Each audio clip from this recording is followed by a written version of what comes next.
and welcome to this quarterly meeting of the Audit, Risk and Finance Committee of the Kaipara District Council. I'm Peter Wethy. I'm the elected member for Kaiwaka Mangawhai and also Deputy Chair of this committee. I will be chairing the meeting today in the absence of our independent chair. We're in the process of appointing a new independent chair who should be in position by the time we next meet in early December. Other members of the committee who will be in attendance today are Councillor David Wills from Central Western Ward, the Deputy Mayor Anna Curnow from Otomatia, and of course the Mayor Dr. Jason Smith, who's ex officio on all council committee committees. We also have in attendance during the meeting who will be making comment on two of the early items on the agenda. Mr. Bryce Henderson, partner of the Deloitte, our auditors, and Vera Chan as well of Deloitte. So to get the meeting underway, I will start with a karakia. Tēnā tātou koutou, nā mai, haere mai, ki tēnei kaupapa, ko te taumanako kai kaiti.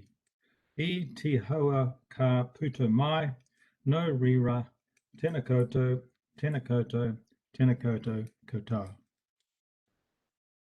Thank you. Right, we'll move on to our apologies. We have two apologies today for this meeting. Councillor Erin Wilson-Collins and Councillor Jonathan Larson have both put in apologies. Can I have someone to move those apologies or accept it, please? Thank you, Councillor Wills. Second it. Thank you, Deputy Mayor. All in favour? Aye. Aye. Thank you, carried. Confirmation of the agenda. We have a full agenda here this morning, and I'd just like someone to move the confirmation of the agenda, please. Thank you, Deputy Mayor. Seconder. Thank you, Mr. Mayor. All in favour? Aye. Aye. Thank you, carried. Conflict of interest. We have already a register of conflicts of interest. Is there any additional conflicts that would pertain to this particular meeting with the agenda items? No, thank you. Right, move on to the minutes. Item 2.1, the confirmation of the minutes of the last meeting, which was on the 10th of June of this year. I'd like someone to move those to be put on the table for discussion. Thank you, Deputy Mayor. Seconded. Councillor Wills will second that, I'm sure. Thank you. Right, any questions or queries or omissions or amendments that anyone has to those minutes?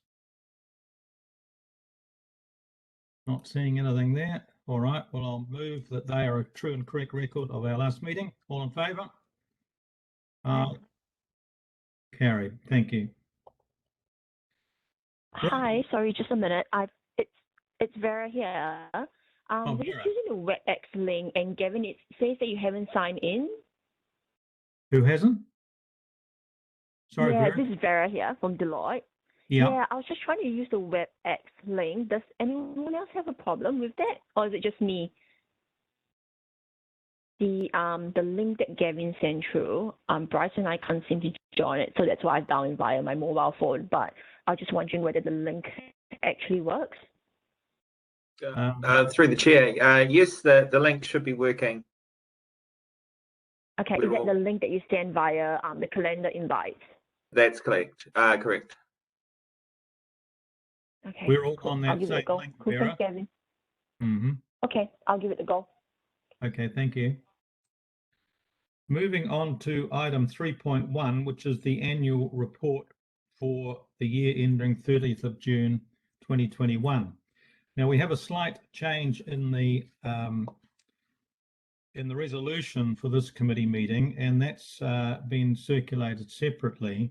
The reason for this is that we have an extraordinary meeting planned for next week to consider in detail the annual report. So that will be that meeting that we have the after the discussion, we will have the recommendation to be adopted to put it to council to be accepted.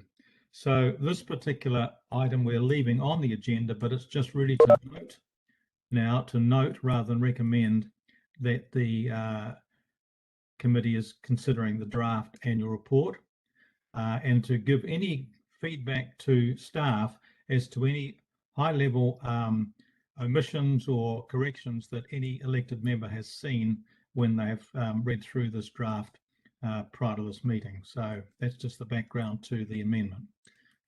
Gavin's put the amendment up on the screen. All right, could we just have a mover for that, please, that we note this, and then we can open it up for discussion. Now, I can't, thank you, Mr. Mayor. I can't see everyone. I can't, I'll have to move things along, I think, if I, yeah, right, now I can see. And seconder, Deputy Mayor, thank you. All right, so open up for any questions or comment on the draft annual report as we've seen it to date. Mr. Chairman, would you like me to give an introduction to it? Oh, sorry, Graham, yes, please. If you could talk to that first. Okay, thank you.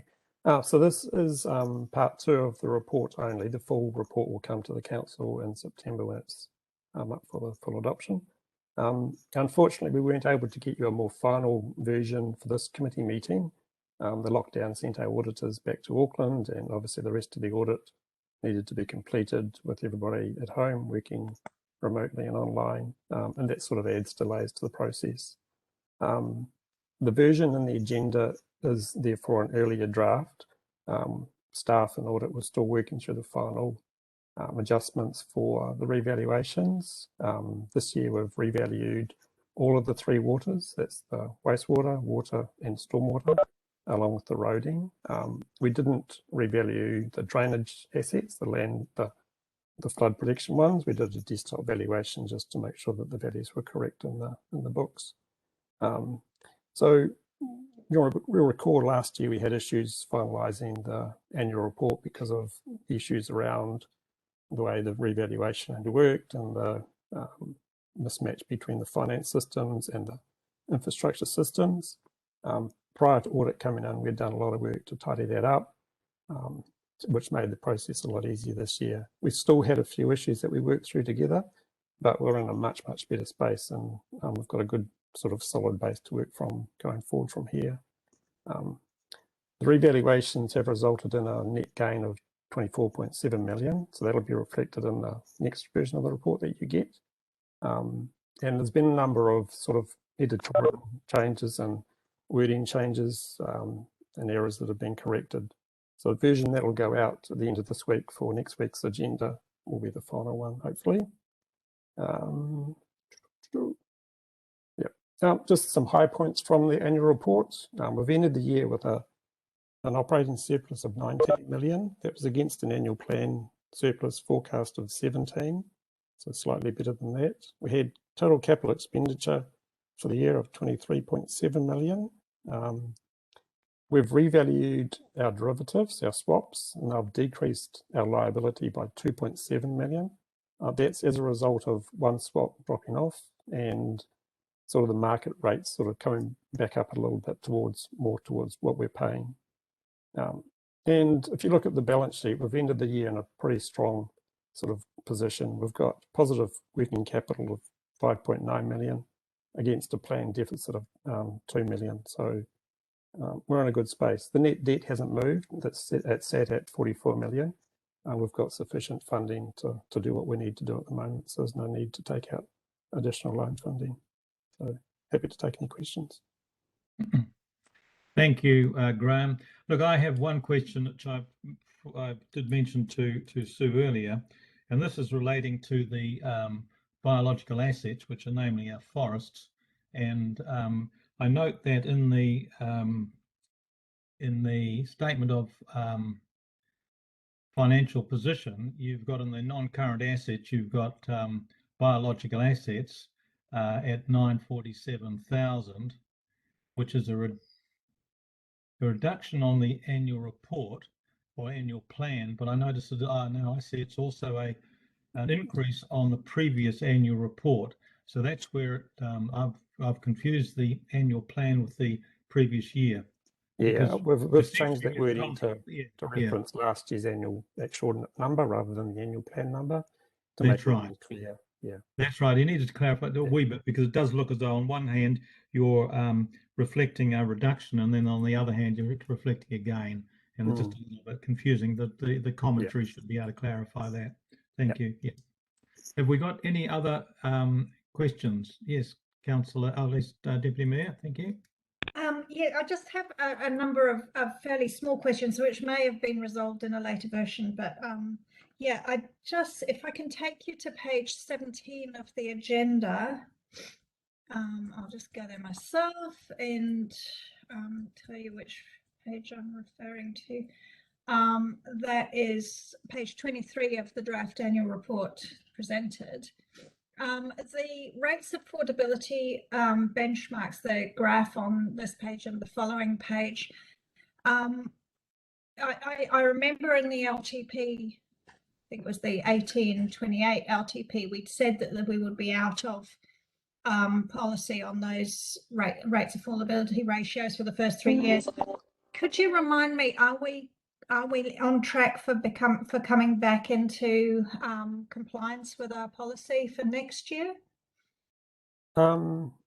Just to give you an update, the first chart that you see, that first graph where we've got the three green bars and then the three orange ones, Yeah.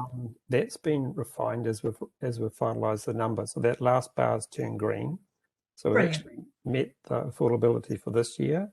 In the long-term plan that we adopted back in June, I think we had the first 3 years, so you might be able to remember, we're orange again before it turns green again over the term of the whole plan. Okay. Yeah. Okay, well, it's good on the first one anyway, but yeah. And then on page 19 of the agenda, so that is the balanced budget benchmark graph, on page 25 of the annual report, we've got that huge jump in the revenue. Is that an effect of the externally funded projects, or is there something else in there? No, you are correct. It's a result of the subsidies that are coming through to fund the capital works. Right. So that income has to come through the revenue and expense statement before we actually spend it in the capex on the balance sheet side. So that's what's driving that up. Yeah. Brilliant. Okay, and then if I can this is me just nitpicking, but on page 29 of the annual report, page 22 of the agenda, we call it, there's a paragraph, grants revenue, and we talk about the grants that we get from NZTA, but we don't talk about other grants, should we? It is a genuine question. Should that paragraph be more descriptive, seeing as we've got so much more coming in from elsewhere? Yes, you're correct, and we may have adjusted that already. I will make a note, but I think that's already been done. Great. And then on the following page, we've got another paragraph called operating leases. We are, you'd be aware, migrating most of our leases into licenses to occupy. Should we refer to that in that paragraph or not? Is it only leases? This is referring to leases only, yes. Right. Okay, great. And then on page 33 of the agenda, we have I'll just get that myself. So this is the ratepayers equity table. And I just note under the infrastructure assets, there are those big classes. Do we have a class for for parks and libraries and those kinds of things? Because we do have some equity in those facilities, don't we? Which page are you looking at in the report, sorry? Page 39 of the annual report, 33 of the agenda. 39. Okay, thanks.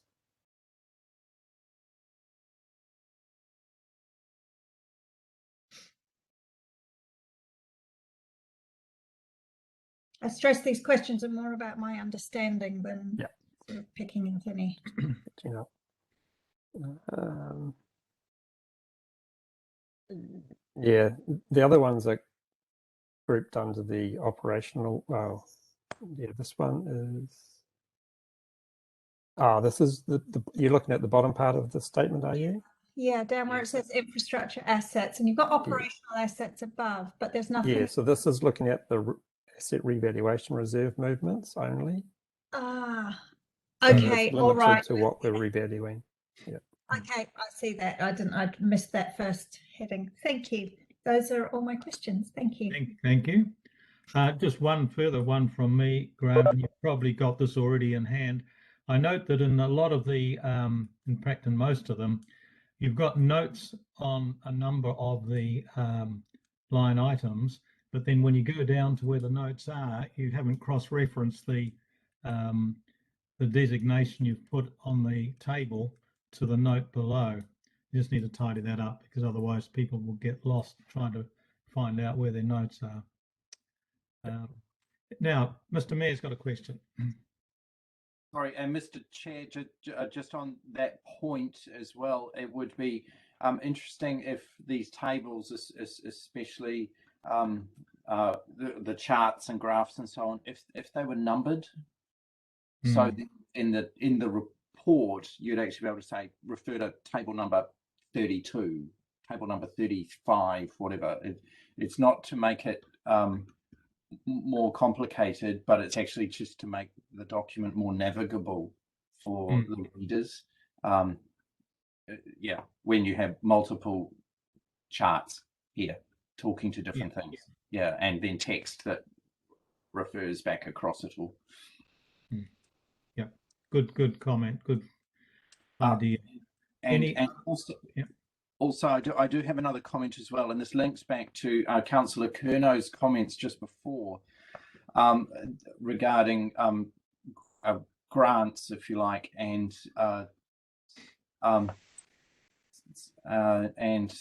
some of the income-related pieces and the balanced budget benchmark. Again, that notion we've always been very consistent to trying to separate out business from usual from the extraordinary whale that we're swallowing regarding the Provincial Growth Fund, the PGF money. So just the clearly indicating that that this set of statistics is not part of a trend necessarily, so far as there's a big bump here from business as usual. And we're in an extraordinary moment. Just trying to make that really clear again.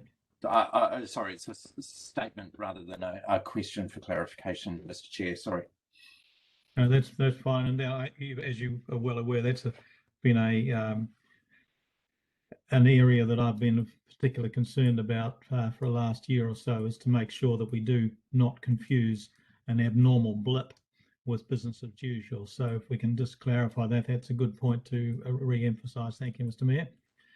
Now, if there's no other questions from committee members, I'd like to welcome Bryce Henderson from Deloitte and Vera.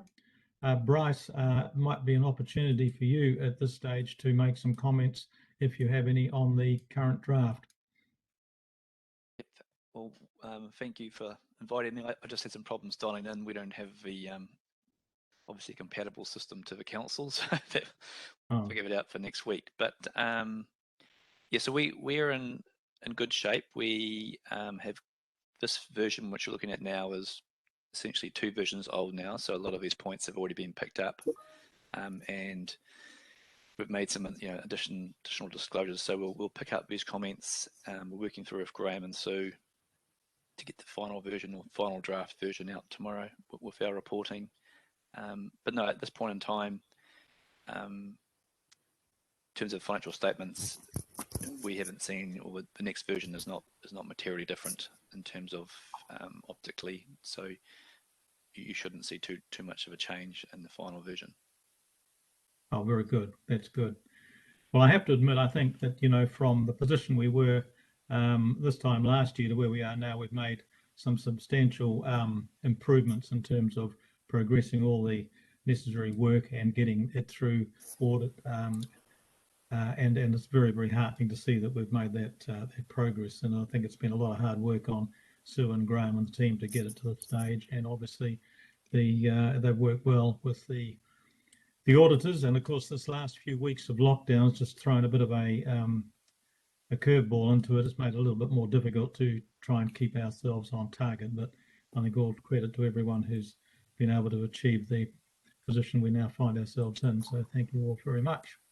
So I'd just like to open it up for statements of any of the committee members who may have any statements on where we are at present, bearing in mind we'll have another opportunity to look at this whole in final form next week. So yes, Deputy Mayor. And just a short statement to congratulate the team on the work so far. It's looking like we're making good progress. And also congratulate the team on the revaluation task. That looked like that was a huge job, and really good to get that done, because that's been a bit of a niggle over previous years that we're not clear in that space. So well done on that. Thank you. Okay. Any other statements from anyone? Mr. Mayor. Kia ora. Yes, I'd also like to congratulate the team on the fast work here. I'm aware that the government has extended the deadline for councils to prepare annual reports out to December, and so Kaipara District Council looks like it's going to be on track with what we would call the original settings, which are September, which is excellent on every level.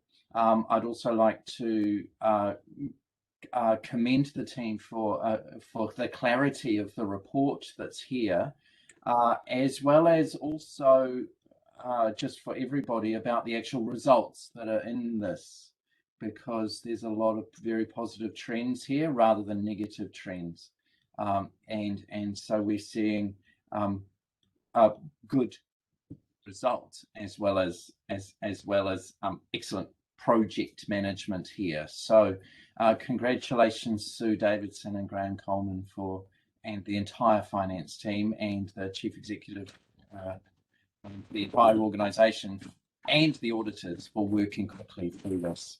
So I'm looking forward to the next version at the extraordinary meeting next week. Kia ora. Thank you. Councillor Wills, any statement that you'd like to make? Nothing. Okay. All right. Well, I'll put this to the vote that the newly amended resolution notes the annual report to the 30th of June, recommendation to council to adopt report, and notes the extraordinary meeting of the Audit and Risk Committee will be held to consider the draft annual report to the 30th of June for recommendation to council for adoption. All in favour? Aye. Carried. Thank you. Got that. You got that, Gavin? You can remove the screen once you've done that. Thank you. Right, moving on to item 3.2, the audit report to management on the long-term plan that was adopted for 2021. And Sue, you've got that to present, please. Yes. So this is, the council actually adopted the long-term plan in June, you'll recall, but the audit report that wasn't ready at that particular time. So we brought it to this committee, and so the only points to really note are those on, I think it's page 87 of the agenda. And that's the internal control findings. And there were two. One on the Mangawhai wastewater, just identifying that we have to keep a watch on that because the costs, because of the large costs involved and because of the interest. And the second one was about the LTP, and that the number of versions that the auditors had to cope with at that time was quite large, and because the number that was being coordinated, the finance figures and the narration separately. So it's just basically to that there could be improvements there. So they were the only two that were noted. Bryce may have something else he wants to say on that too. Yeah, so thank you, Sue. So in terms of this report, we verbally articulated this at the meeting on the 30th. So none of these points really be surprising, and most of this report, to be honest, is just essentially putting in writing what we said on the 30th, which is we're in a position to sign the LTP and the work that we've done. So that's sort of taken as read now and somewhat redundant. The 2 points, Sue's quite right, but in terms of the LTP and the CD, I think there's a lot of new staff this year, so I think the processes were definitely improved over prior LTPs, and also the level of reconciliation and etc. was increased. But that's probably also a function of, that obviously we had the issues at the last year's audit, so had to sort of address those as well as thinking ahead 10 years. So that work stream is really more about council working better behind the scenes, because of especially LTPs, there's a huge amount of interaction between all the facets of a council, whereas historically annual plans are more focused on finance teams. So just the ability to work together, and I think to be fair, we saw a marked improvement from the CD stage to the LTP stage. This point was raised at the CD stage, and again, I think it's a continuation, just needs to continue. And the Mangawhai wastewater one was again just noting the concerns of the community.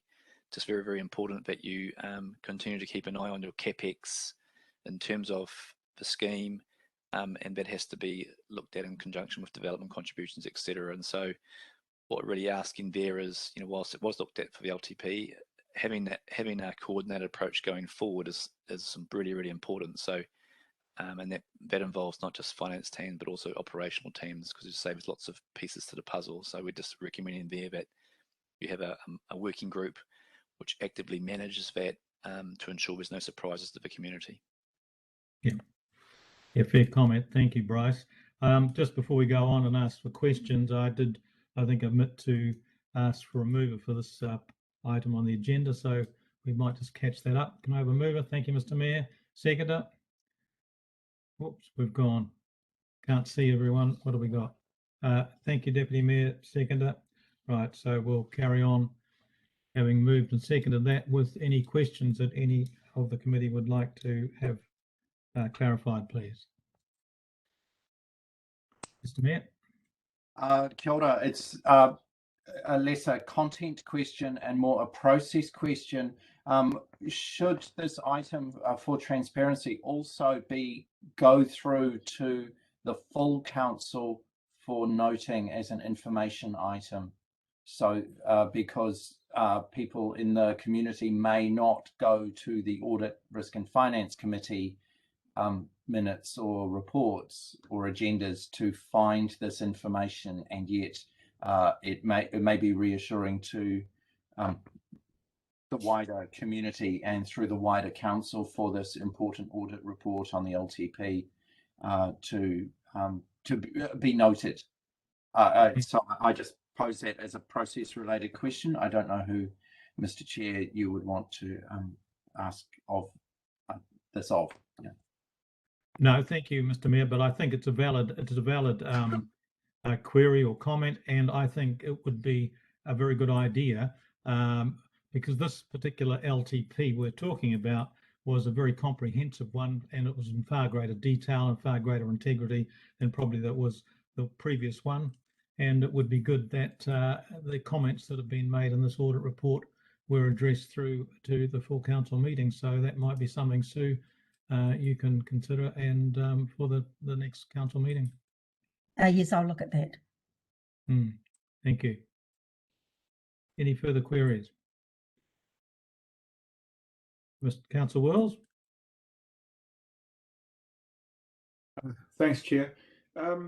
Just regarding the qualification put on the Waka Kotahi funding, I discussed this prior to the meeting with Sue. How do we avoid those qualifications when the funding comes after our LTP is adopted? Because, for example, we've actually ended up with funding closer to our application, which would pretty much mitigate most of that qualification that the auditors have put on our accounts. Yeah, good question. Yep. I mean, the only way that we can mitigate it is for NZTA, Waka Kotahi, to change their timing of release of what the result is, because different councils got different results. We were fortunate to get nearer to what we had applied for. Yes, Jim Sefton, you might like to make a comment there. Kia ora. Yeah, just through through the chair. As Councillor Wills has said, in the end, things have gone more positive. So we're really pleased that we've got the maintenance budget that we asked for, and that's great. We have asked Waka Kotahi to consult with the Auditor General, and we believe that conversation has taken place, and I think that would be something that could help take pressure off the individual councils, so that discussion happens earlier in the piece, and then it's not doesn't put our auditors in an equally uncomfortable position. Thank you. Is that Mr. Chair, sorry, Mr. Chair, my question was more just aimed at the auditors in regard to, is there anything that we can get, because now that's going to be released to the public and the qualification is there, is there any way we can mitigate that by confirming that it's not actually the numbers that was originally taken by the auditors? Because it's probably the most outstanding qualification on our LTP as far as funding goes. That's right. Yeah, so you can't go back and change it. What the issue is, has been alluded to. It's when you sign the accounts, it's the best, for both ourselves and the council. It's the most relevant information at that time, and then what's subsequently subscribed as information has changed, and therefore you have a different position. But unfortunately, that's just how it works, and so you don't have the ability to go back and change it. And you obviously have the ability to communicate as you see fit, but in terms of the audit, etc., at that time the best information available was Waka Kotahi's notice, and therefore the council had no choice but to either ignore it because they thought it was work in progress, or change it. And I think it's fair to say a number of councils did change. A number of councils will be in a different position. They would have changed their LTP to those draft numbers, and now have a different position where we're actually having to, that the draft numbers have changed, and so that there'll be, every council will have a different lens. Yes, thank you, Bryce. Yes, Mr. Mayor. So on this point, and sticking with this point, how do we get clarity for the people about what on earth all of this means?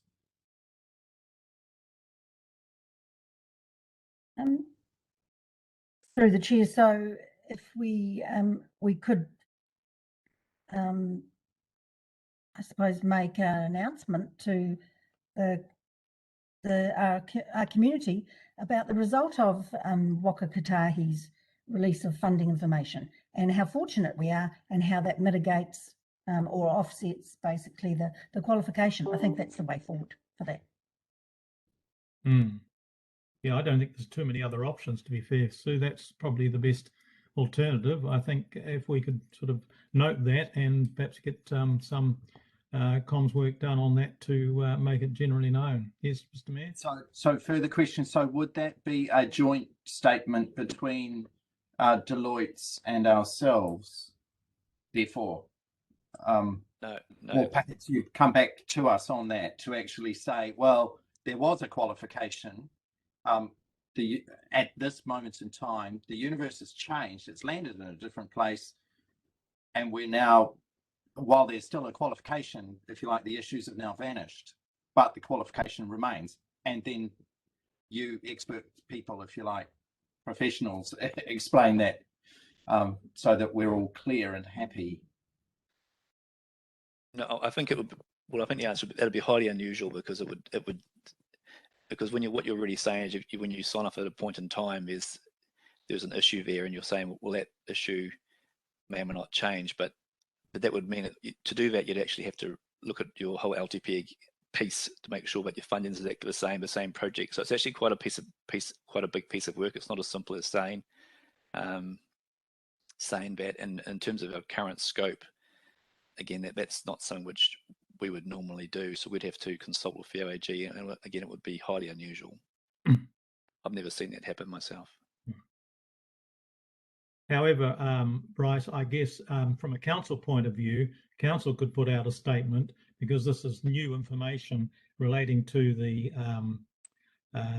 Waka Kotahi funding that we now have confirmed, and let everyone know that that's more in line with what the LTP had projected. Correct. It's you've got, it's your ability. You can put out, as long as it's factual. There's no restraints. Yeah. We'd probably have to have a quick look at it, Sue, as well, just to make sure, because we haven't looked at the Wakatahi. We haven't looked at the subsequent Wakatahi stuff to date. But yeah, I think you're quite within your rights to communicate what you see fit. Okay, well, we can give that some consideration if you would, Sue. Thank you. Any other questions? Yes, Deputy Mayor. I was just going to point out the Chief Executive has her hand up. You may not be able to see her. Sorry, yes, sorry, Louise. Didn't see that there. You've got mute on. Sorry, Peter.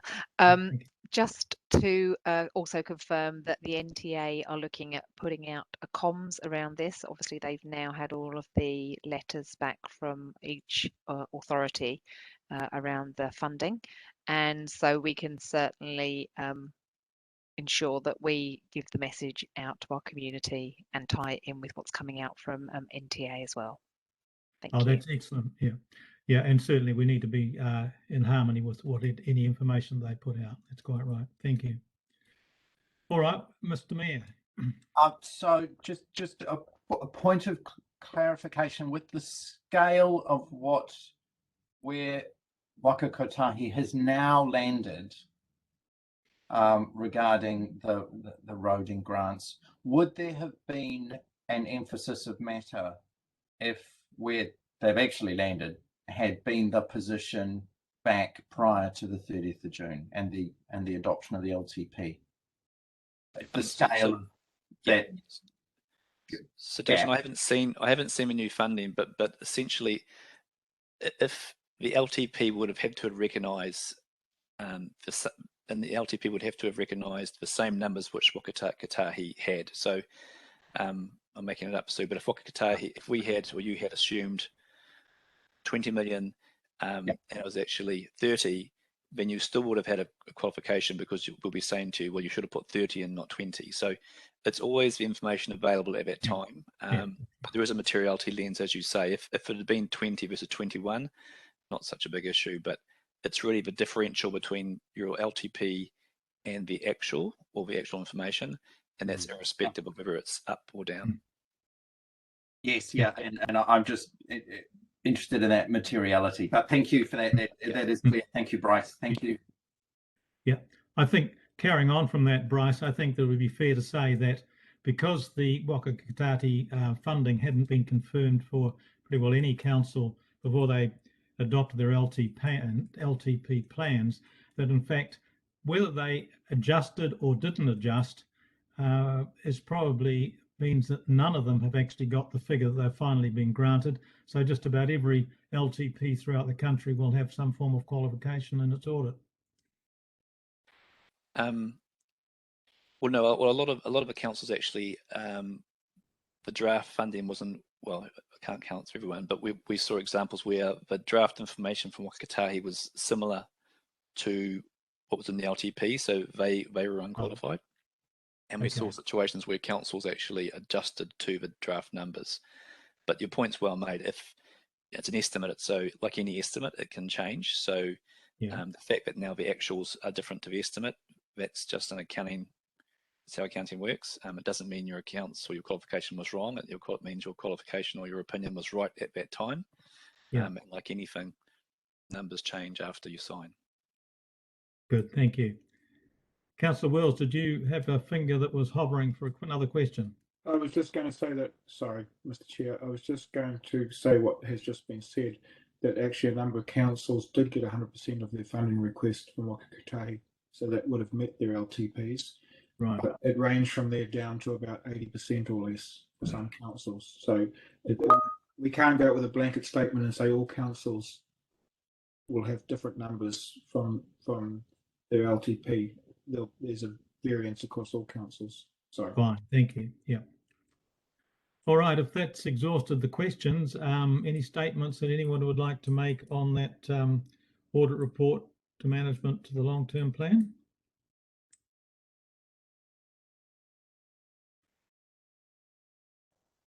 Yes, Councillor Wills. Really quickly, anything that's completed by the auditors and comes out relatively clean is a compliment to the staff and management. Yes, and I certainly would endorse that. I have to admit, apart from the Waka funding qualification and all the discussion around that, it's a remarkably clean bill of health that the auditors have given the rest of the LTP, and I think that's a tribute to the staff and the chief executive who have actually managed this process very well. I know that our elected members have been far more involved in the development of that long-term plan than we had the opportunity in the prior one 3 years ago, and I think the end result has been certainly a tribute to everyone who's been participating and contributing to the long-term plan. So thank everyone involved, and yeah, that's a statement from me. Anyone else care to make a comment? All right. Oh, Deputy Mayor. Just wanting to compliment the staff on the fact that there were areas of audit focus, and a big chunk of them have no findings to report to council, which is extraordinary given the extraordinary times that we operate in, and that several of the areas of audit focus were externally challenging issues. And so, yeah, I really want to compliment the management again on the fact that there were so few areas of or emphases of matter. Yeah, and that's yeah, significant. Thank you. All right, no further statements from anyone. So oh, sorry, Mr. Mayor. Yeah, just for completeness, yes, I'd just like to endorse all the statements just made, and congratulating the staff and also the auditors for putting this report through and making this clean and straightforward. I have significant confidence in the level of work that's happening here. And again, the trend that's coming through as against where it may have been in the past is a healthy thing, and I congratulate everyone for that. So thank you, Kia ora. Thank you. All right, well, now we'll put the motion to the vote. All of those in favour? All right, all carried. Thank you very much. Excuse me, Gavin, you'll need to change the seconder of that piece. Sorry, to Deputy Mayor Curnow. Thank you. That's right. Yeah. Can't have it moved and seconded by the same person. Right. Thank you. So if we could now move on to item 3.3, which is the resolution of past audit recommendations. Could I have a mover for that paper to be placed on the table for discussion? No one's going to move that. Oh, thank you, Deputy Mayor. Thank you, Dave, Councillor Wills, for seconding that. All right, now I have Sue down to present that paper. Thank you, Sue. So this is the recommendations that have come through from all the various audits that we have done on external audits that we have done, to make sure that we follow up on them and that we actually respond to the recommendations. And what we did at the last meeting was the chair of the meeting proposed some improvements. So we've actually done that. We've put in a risk assessment so that's the risk if the recommendation isn't followed through. What kind of impact does it have? So you can see for most of those, they have a low impact. so that council doesn't have to worry too much about the timing of that. And we also put into play an extra column for the time of completion. The only thing I can sort of point out to you is the Barker and Associates. You'll recall that we had about 60 recommendations from that report.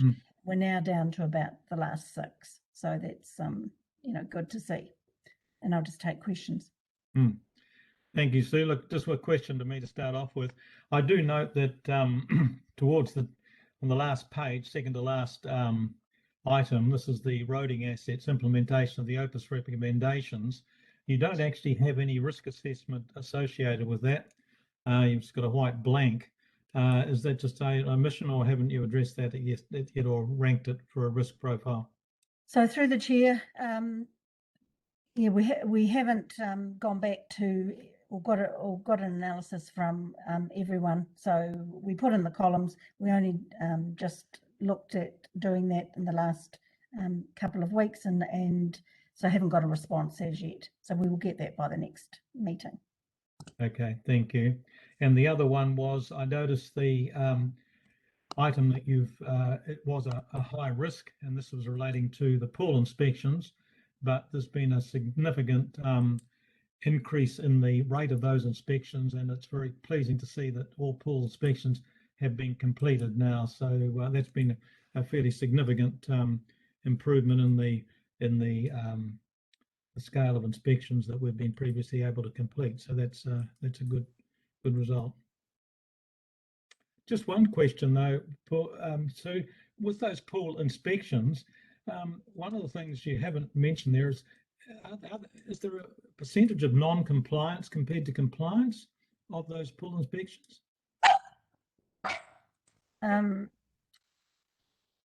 Yeah, I haven't got that information, but I can certainly send it through to you. I think that's important because throughout the country, we've seen from time to time some tragedies associated with drownings in pools, and a lot of that is because there's been inadequate pool fencing. So it'd be interesting. We may have completed the inspections, but to actually know the results of those inspections would be helpful as well. Thank you. Yes, through the chair, there will be a process though of follow-up.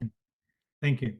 Yep. Right. Any other queries any other questions from any other committee? Yes, Deputy Mayor.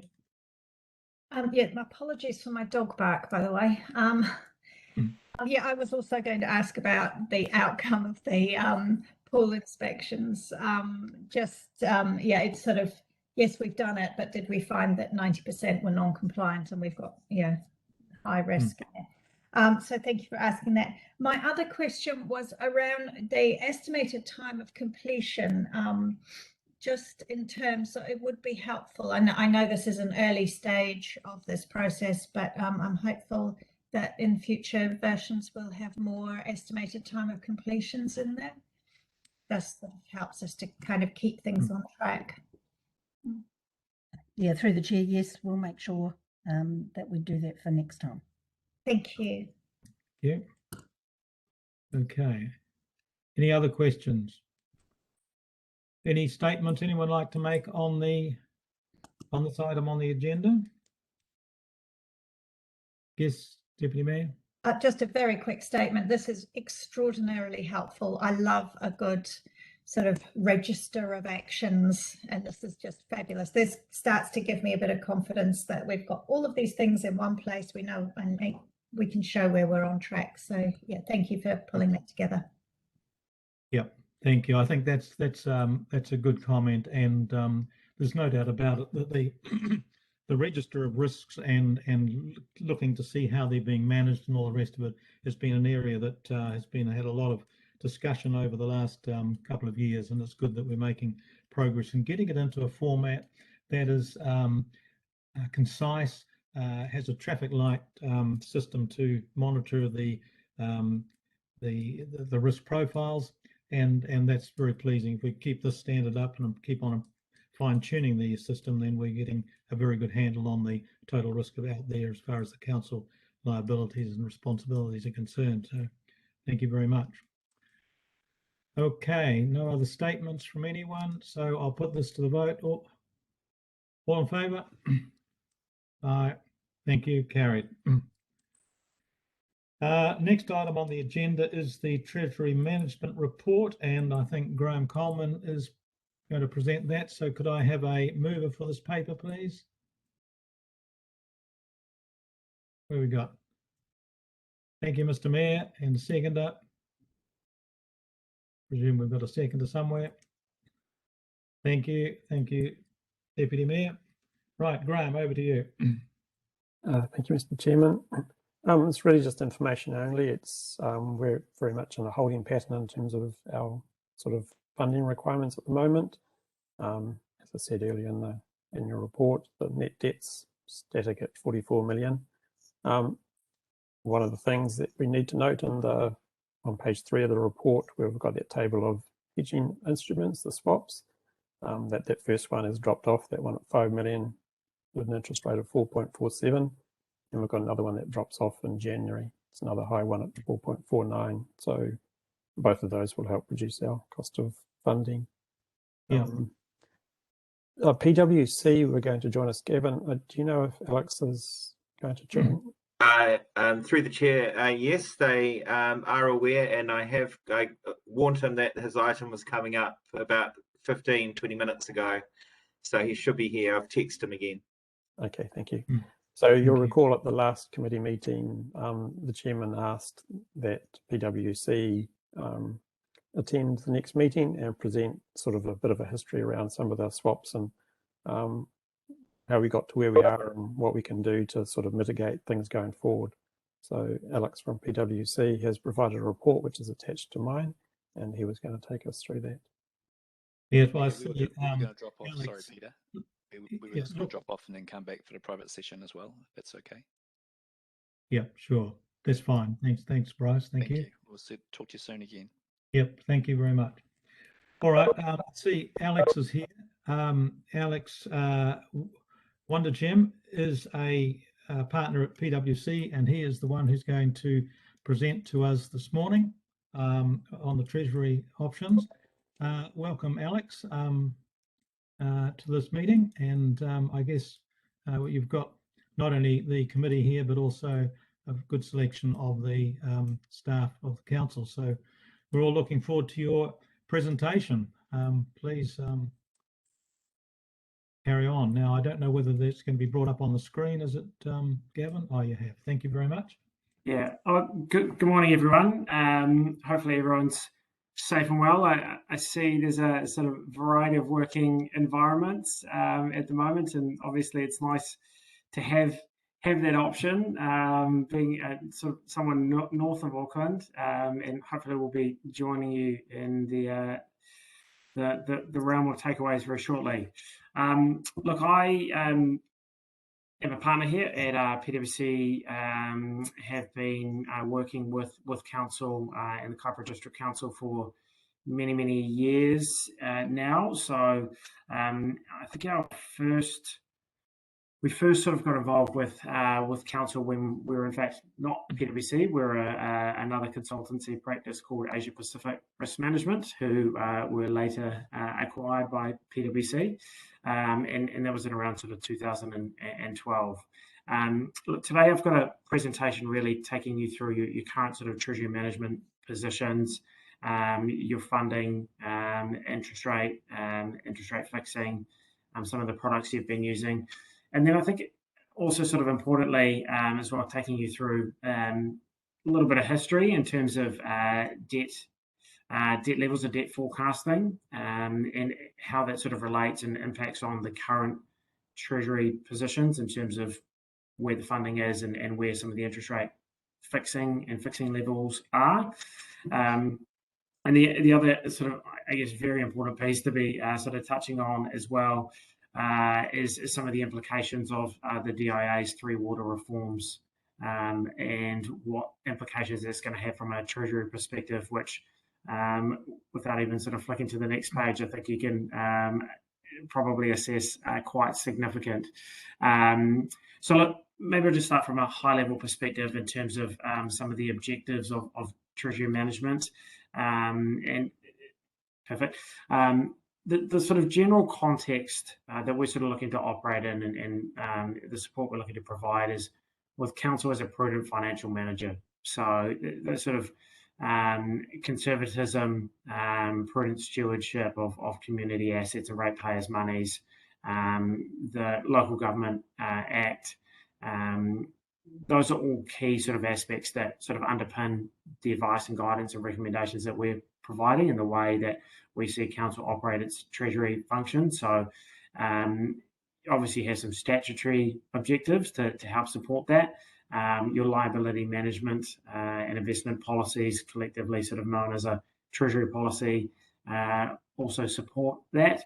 And so it's around sort of management of some of your borrowing costs, your funding, your interest rate management, managing any short-term cash and working capital requirements you have in the most sort of prudent and effective way possible. So that's just a high-level sort of concept in terms of what we're looking to achieve, and some of those guiding principles behind that. Onto the next page and slide. Really, so just talking through here, a bit of a background really in terms of where debt levels are versus where they were anticipated to be. And really this is context setting in terms of the current, particularly interest rate fixing position, but also the current funding and funding maturities and where those are placed and how they're placed within and against your policy parameters. So look, it's fair to say, and please by no means is this unfamiliar picture across the sector. Debt levels are not where they were expected to be when they were initially put forward in annual plans and long-term plan forecasting. And as you can see, that sort of chart on the right, they are lower. So debt is materially lower than where it was anticipated to be. And it's pretty well every year for the last decade that it is below where it's expected to be. On the one hand, that's a good thing. That obviously means that your interest expense line is lower than where you would have anticipated it to be. Some of the consequences, however, from a treasury perspective, is that we have also, experienced a level of inflexibility with what we can undertake from a more proactive treasury management perspective, with debt not occurring to what the levels that were forecasted or anticipated to be. But as I said, the sort of the overriding piece here as well is that interest expenses is below where the forecast would have had that to be.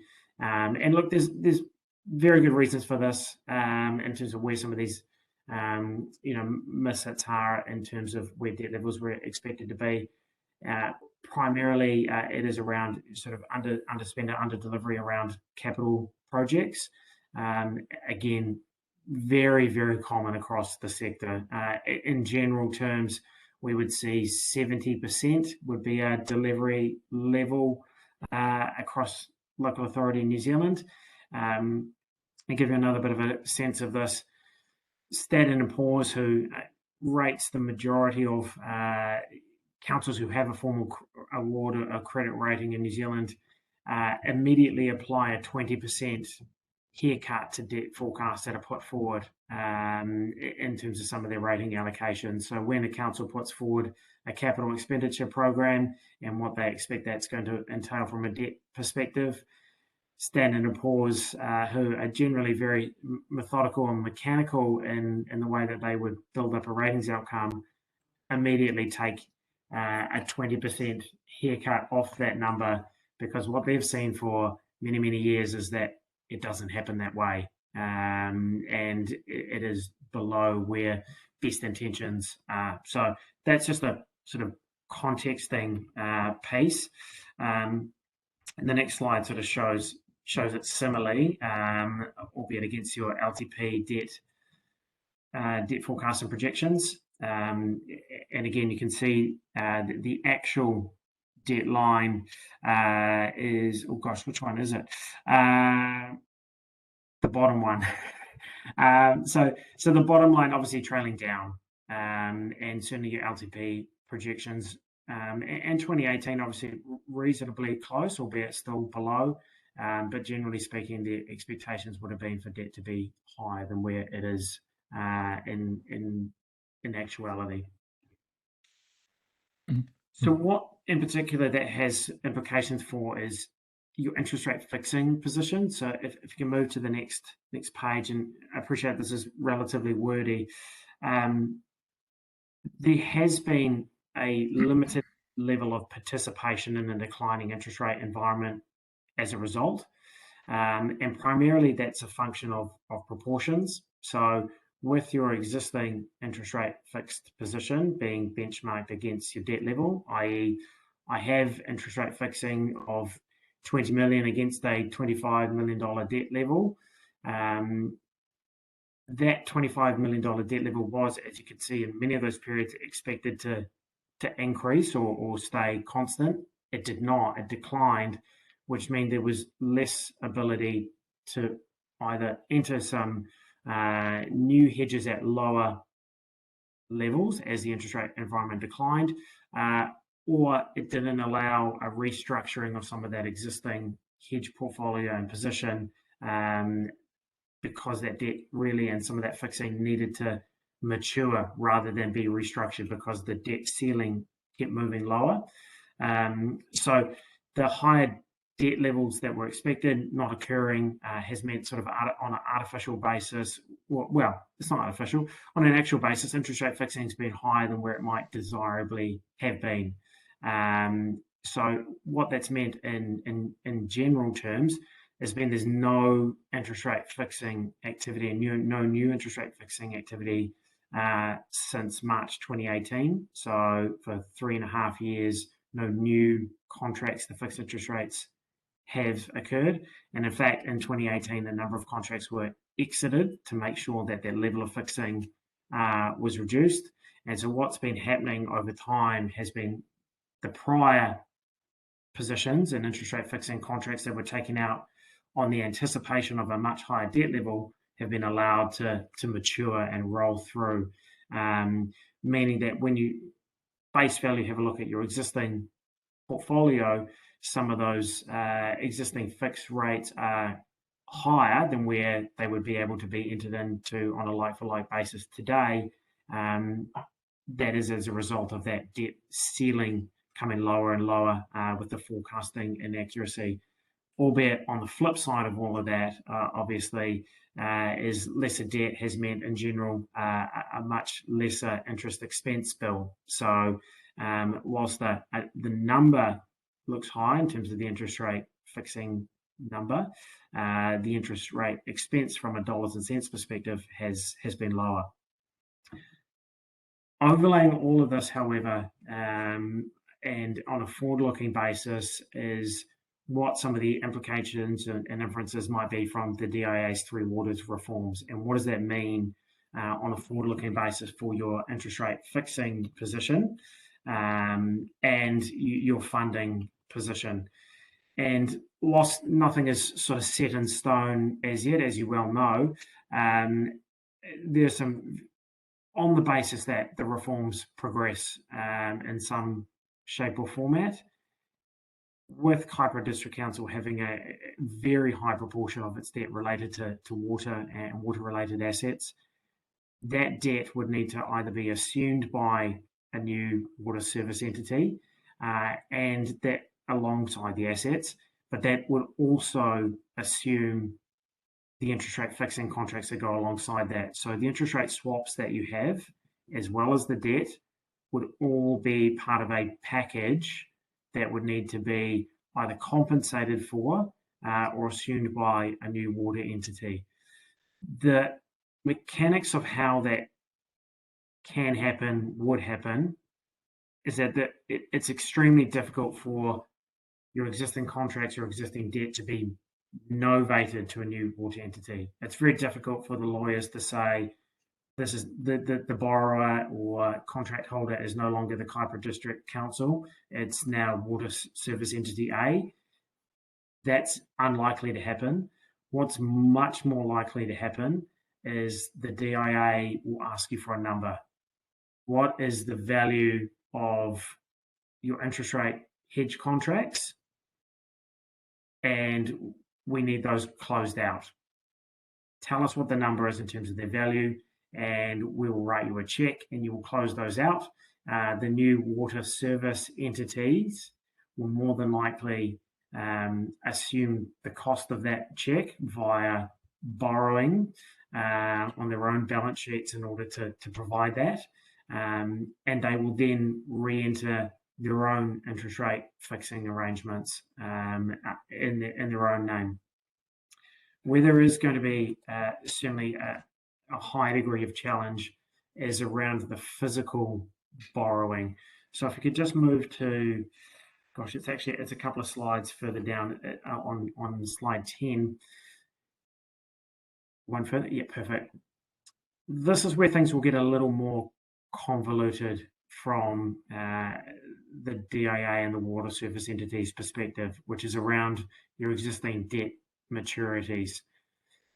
These, for a vast majority, and everything except for the yellow bar, are with the LGFA, the Local Government Funding Agency.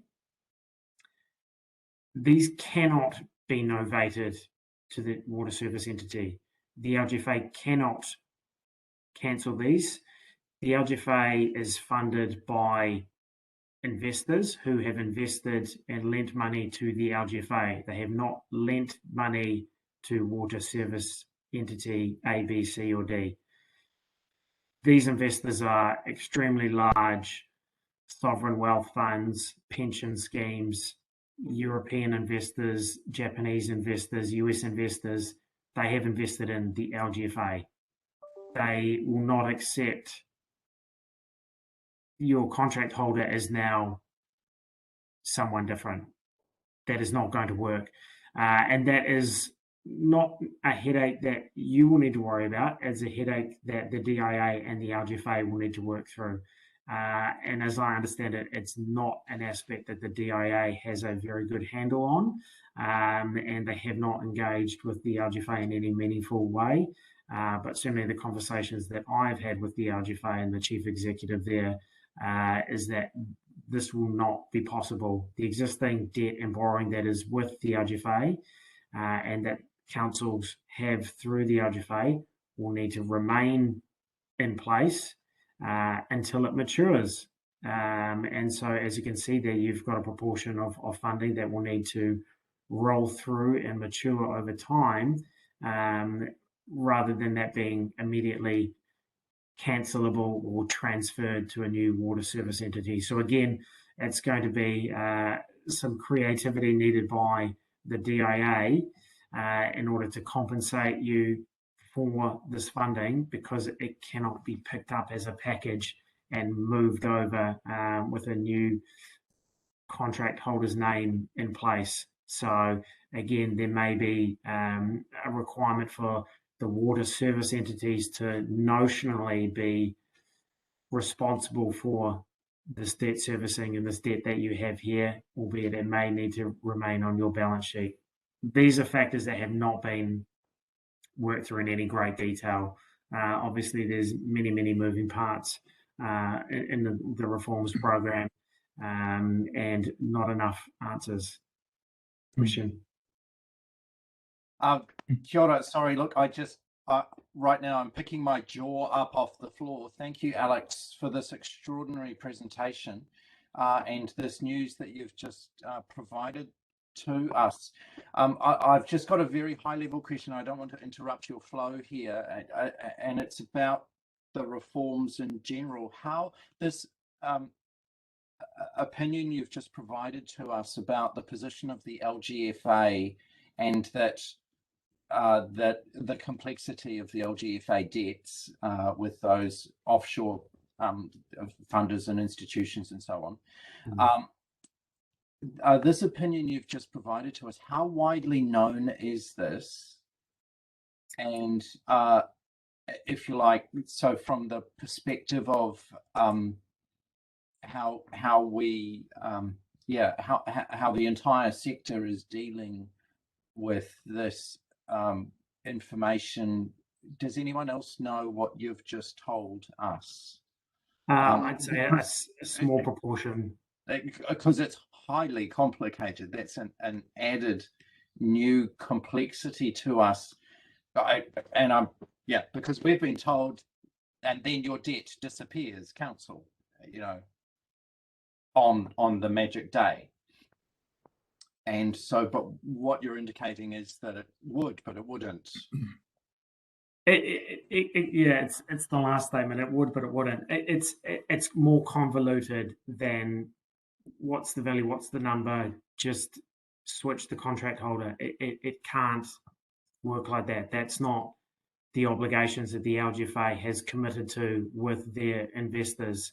So that's not something that can happen instantaneously. And I'm very confident that the LGFA has not been spoken to in any great length or detail by the DIA about this, and that the DIA are relatively ignorant of what some of these challenges are, which are material, and they focus much more on the assets, and have assumed that the debt financing and the interest rate sort of arrangements around that will fall into line without understanding them in great detail. And that was abundantly clear to me when I was reviewing some of the information requests that were coming through earlier in the year, and there was not a single line item there that said, what is your proportion of interest rate swaps?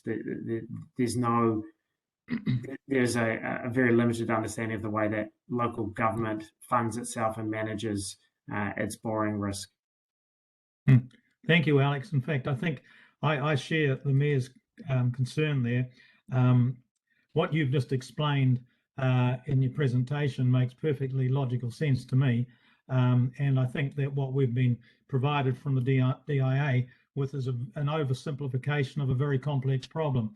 And I think what you've just explained, when that's more widely known out and through all the other councils and the communities, it's going to create quite a headache that it's going to take some time for the DIA to come up with a reasonable path forward on this. Thank you for alerting us to it. It's helpful now. Perhaps anything else for your presentation that we can conclude with? Look, really, that was sort of what I was looking to cover off today, and ultimately, the DIA has a plan that they believe is going to solve these issues, but there's some real complexities within that I'm very confident that they don't have the answers to at this point, which I'm sure with your interactions with them today has probably been very consistent. Yes, we're aware, we'll try and sort that out, but we don't know how we'll sort it out yet. Thank you. Well, that's been very enlightening, your presentation. Is there any other questions that anyone? Yes, Deputy Mayor. I'm just wondering, has anyone other than sorry, this is a question for Alex, and you may or may not be able to answer it, but do you know if anyone other than DIA is talking to LGFA about this? As LGNZ or anyone not that you're aware of? No, I think LGNZ may have some awareness about this. My understanding is that the DIA have specifically wanted to exclude the LGFA from this process and this discussion, which I can see your face, which I agree with, which it doesn't feel particularly logical. Okay. All right. Thank you. Yes. Any other questions? Yes, Councillor Wells. My questions are for the gentleman with the presentation, and bear with me with the hesitation as I go backwards and forwards between the different slides. You mentioned, sorry, one subject, I'm not interested in the DIA subject. I'm interested in, there's been no conversation, though we asked for a presentation on the swaps and their limitations and what they're costing us and how much that's going to cost us forward. Could you please speak to that? Yes, so absolutely. So your interest rate hedging profile position at the moment is declining reasonably rapidly. So your current interest rate fixing position is around 2/3 fixed, 1/3 exposed to floating interest rates. And as your existing hedges are maturing, and there's a number over coming years that are maturing, your exposure to floating interest rate risk continues to expand. What that does mean as well is that, in fact, against your policy limits and parameters, there will be a requirement for maintenance hedging or fixing to make sure that you continue to meet a minimum hedging requirement, which is a slightly different position that obviously you've found yourself in over previous years, which has been, as mentioned, a relatively higher proportion of fixing due to debt levels being lower than anticipated. And so it's a bit of an inverse of that relationship, given the desire over recent years has been to increase the exposure to floating interest rates and participate in those low levels. But noting that with a debt path that remains reasonably elevated, albeit whose debt is it going to be is a little up in the air. Obviously, at the moment, with the DIA's reforms, it is in fact going to require some forward management of potential breach of your minimum level of interest rate fixing as per your policy guidelines. The interest rate environment is changing, as you may also be reasonably well aware. The Reserve Bank looked to raise interest rates last month. They did not do so due to the changes in alert levels, but have strongly signalled an intention to progress with an interest rate hiking path from next month onwards. That's reasonably well factored into market pricing. So when and if they do increase interest rates next month, that is not necessarily going to see an immediate spike high in interest rate settings because it's anticipated. So on a forward-looking basis, our view and recommendation is to continue to increase your exposure to floating interest rate risk, which remain low. We believe that the pricing of the level of interest rate hikes is too aggressive, too many, too fast, and particularly with the level of household indebtedness that has been undertaken over recent years in the property sector. If someone sees a mortgage rate move from 2.5% to 4% in 18 months, that's going to have a material impact on debt servicing and therefore a flow-on effect to consumer spending and economic growth and activity. So we believe there will be a moderation in that hiking path that's currently presented, and that may be an opportunity to consider some forward interest rate fixing, albeit at this point in time, given the level of uncertainty with the Three Waters reform outlook, it remains prudent to wait until some of those outcomes have greater clarity. Mm-hmm. Sorry, I'm sorry, Chair. Just bear with me. I'm going to come back to my question, Alex. I asked specifically about the swaps situation for the council. In the report, it says there's 12 million there. I see we're going out till 2029 at 4%. I'm specifically asking the question of the swaps and the impact on our funding costs, as opposed to our underlying interest fixing that we're undertaking. Sorry, do you understand the question? Could you rephrase that in a different way, please, Councillor? Yes, it's fine. The underlying interest rate the word swaps has been used regularly. I understand that that some of the opportunities are relatively complex as far as our funding, and I understand that there were swaps taken out years ago at a lot higher level. I keep asking this question: are there swaps in the background as opposed to the underlying borrowings individually that are taken out that cause our average interest rate to be higher than it would otherwise be?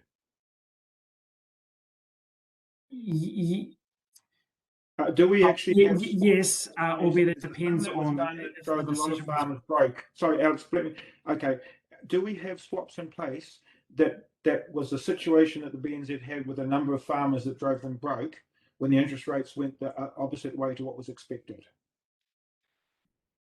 The answer really there is it depends, and because it depends on the way that you conduct an interest rate fixing outcome. The way that you're conducting it, which is consistent with Treasury best practice, is to borrow on a floating interest rate basis and use an interest rate swap contract to manage or determine your level of fixing. if and that's been the decision in the past. So floating for the underlying borrowing and then transform the fixed rate obligation using a swap. If an opposite transaction was undertaken, or if it was determined we won't use a swap, we'll just borrow on a fixed interest rate basis, it would be likely that your interest rate fixing outcome would be higher than what it is today, because your proportion of fixing would be more elevated.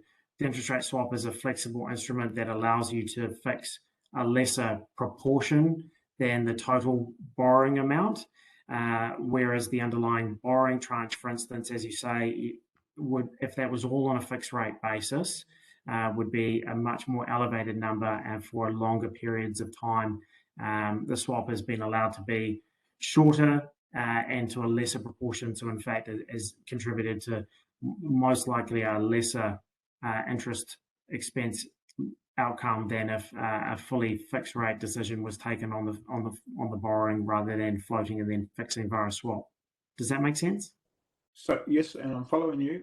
But so basically, the complexity of using the swaps. Please bear with me, the rest of the committee.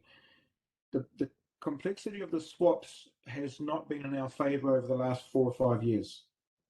It's gone against us. Is that? I'm making a question on that.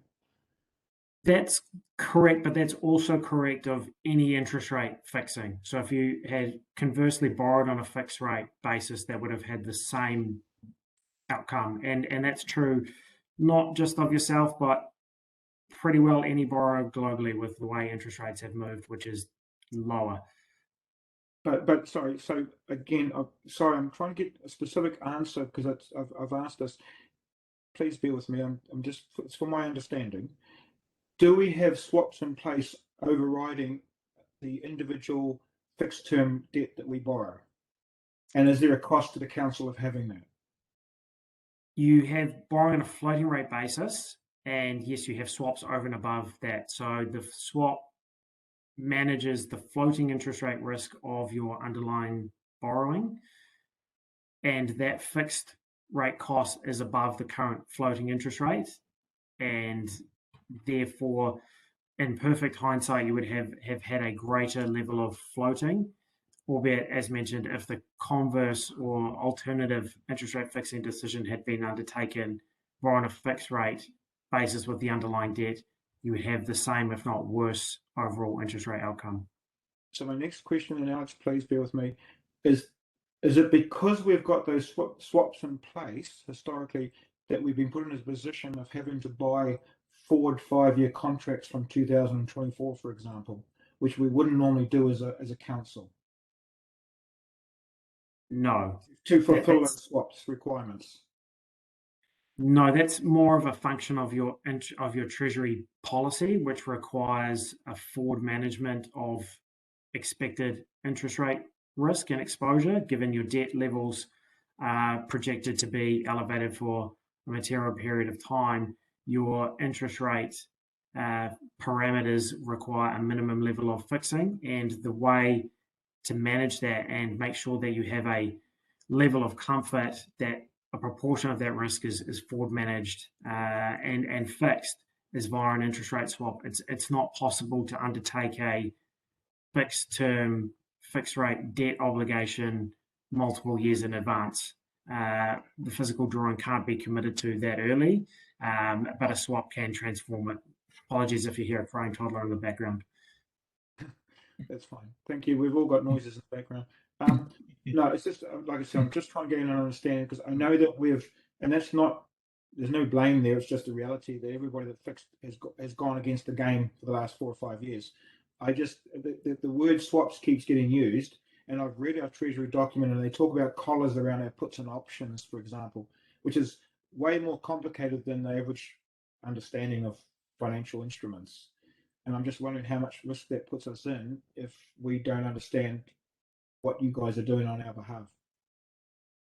The options and collar instruments, in fact, provide known worst case outcomes and only best case outcomes outside of that, and are selected because they are what's considered to be vanilla interest rate instruments. The reality is that this council has never used one of those products. The sort of additional reality around that is those products are used so infrequently in the New Zealand market that the banking sector and providers no longer make prices for those. So whilst they are in your policy as allowable instruments and are selected because they are what's considered vanilla, in reality, they can't be used or executed. So if that was of concern, they could be removed from the policy document, but the reality is they haven't been used. They won't be used because there is no market for them. Thank you. And one last question, and I'll be quiet again. Thank you, Chair, for your patience on this, but it's obviously it's very important to me, the Treasury. It says in the first sentence, Council is a prudent financial manager. Last year in a presentation we had from your company, from your organisation, we had a $25 million debt coming up, which went outside our criteria as far as our funding. At the presentation we had, it was suggested that we bought in advance tranches of debt that rolled through it, which at one stage was suggested to us by a presentation that we actually doubled down and added $25 million extra to our debt as a council, even though it was for short-term period. I raised that as a concern as a councillor that the reason for suggesting that was for the arbitrage between our LGA funding cost and at that time what we could get for depositing in a trading bank. And as a councillor, I'm just raising that that's not the sort of advice I'm looking for as a prudent financial manager. It's just my personal opinion. If I could respond to that, the primary motivator for that sort of strategy to be undertaken is to forward manage the refinancing risk, which is that you had 25 million that was maturing, and it was in April this year. The risk being that funding markets may not either be available to you or the pricing of that funding would be exceptionally expensive. And so as a prudent approach, a strategy was compiled that looked to progressively refinance proportions of that upcoming debt maturity slightly in advance, to make sure that there wasn't going to be a single point in market decision around 25 million undertaken.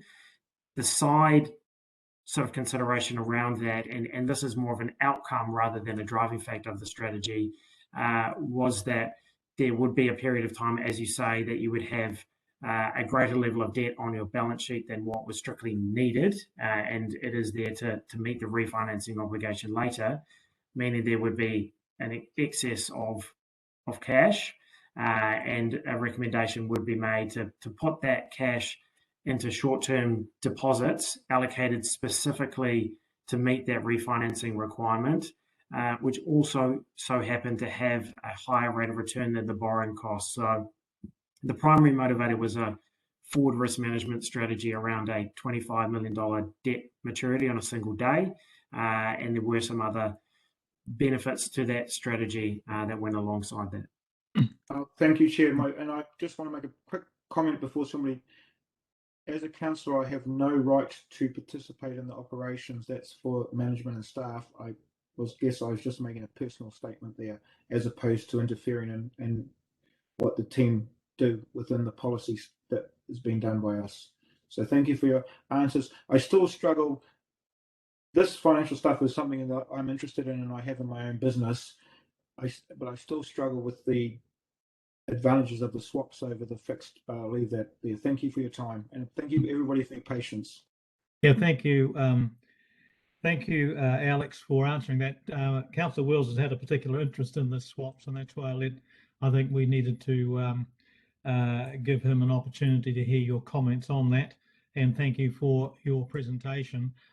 You've raised a number of issues that I don't think we as a council were fully aware of with respect to the debt that surrounds the Three Waters proposal that's been put forward by the DIA. That's going to be something that's going to be obviously creating a lot more of our attention in the coming months. But also you've elaborated a lot more on the swaps and some of the other complex financial instruments that have been used in our Treasury policy. So I think your presentation has been very worthwhile, and I think just from judging from the questions and comments that have come forward, you can see it's generated a lot of interest and hopefully a better understanding of the council's position going forward on this subject. So thank you very much for that presentation. Thank you for your time. Yeah, carry on, Alex. Thank you for your time. Oh, thank you very much. That was very, very good. Just to the committee, are there any other questions on either Alex's or Graham's presentations so far? No, any statements anyone would like to make? Mr. Mayor? Yeah, I'd just like to thank Alex very, very much for bringing us what I would classify as big news. The story here regarding the debt, which for our council is significant regarding the three waters and the LGFA, that story, that is something that is all news to us. These are extraordinary times that we're in right now, and we just, as a council, we are desperate for clarity around many, many issues. And the extraordinary and in some ways regrettable thing about the news that you've brought us today is you've brought us a whole new Pandora's box with a lid just pulled off it, if you like, of issues to be considered and for us to get clarity on for the sake of our community here. As you would well know, in this entire story, you know, the Kaipara District Council basically would have no debt were it not for the waters systems. And so this is of real significance what you've shared with us today, and so I thank you very much for that. Thank you for that, because we, like I say, we need all the very best advice that we can, and thank you for your lens across this and your input. Kia ora. Thank you. All right, no other statements, so I'll put the motion to the vote. All in favour? Carried. Thank you very much. So thank you, Alex. And I propose at this stage, we've been going for an hour and a half, that we take a break for a cup of coffee and a stretch of legs before we listen to Christine Toms, I think, is next up with the quarterly debtors report, item 3.5 on our agenda. So if we break now, it's 11:33. If we can come back at make it 11:40, and we'll recommence at that stage. So thank you very much, everyone. Good.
Right, I think 11:40 has come and it's time to recommence the meeting. So if everyone else is back on live on screen, we will continue the meeting with item 3.5, which is the quarterly debtors report. And Christine Toms is the presenter. So could I have a mover for receiving that report, please? Mover for the report. Deputy Mayor, will you move that? Thank you. And I'll second that. So over to Christine. Thank you to take us through the report. Morning. I'll take the report as read. Just like to note the efforts of the team in reducing the rates debt. Historical patterns are to see an increase in the opening balance each year, but note that this year there's a slight reduction in the opening balance, which is a very positive move. There's a reduction in rates debt during July, a total of 1.1 million reduction. Of that, $760,000 was associated with the whenua Māori write-offs that were a result of the change in legislation, which we discussed last meeting. Mm-hmm. Yep. And 420k of that relates to our general land. We've separated, so in the graph there, I've separated the Māori debt from the graph that shows the debt categories, so that provides us a bit more vision over the other debt categories, because just the difference in scale, I suppose. So I hope that's been useful to you. Mm-hmm. Water debt's just under $500,000, which is lower than previously reported for the periods of January and April. Last year at this time, the debt was more like $600,000. So again, that's another positive trend, I believe. Sundry debt, we've got more, we're making more use of our third party debt collectors. Complexities, we've got complexities which I've discussed earlier around the debt becoming recoverable due to building and resource consent processes, which provide additional time for customers' objections and vetting.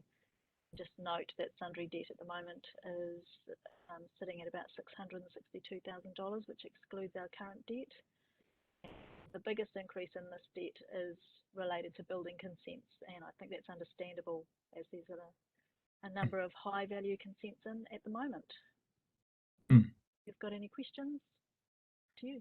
Thank you. Just before I'll ask Deputy Mayor, I've just got a couple of questions myself. Firstly, you mentioned the use of the debt collection agencies, and I noticed that you've got a number, about 26 in that category.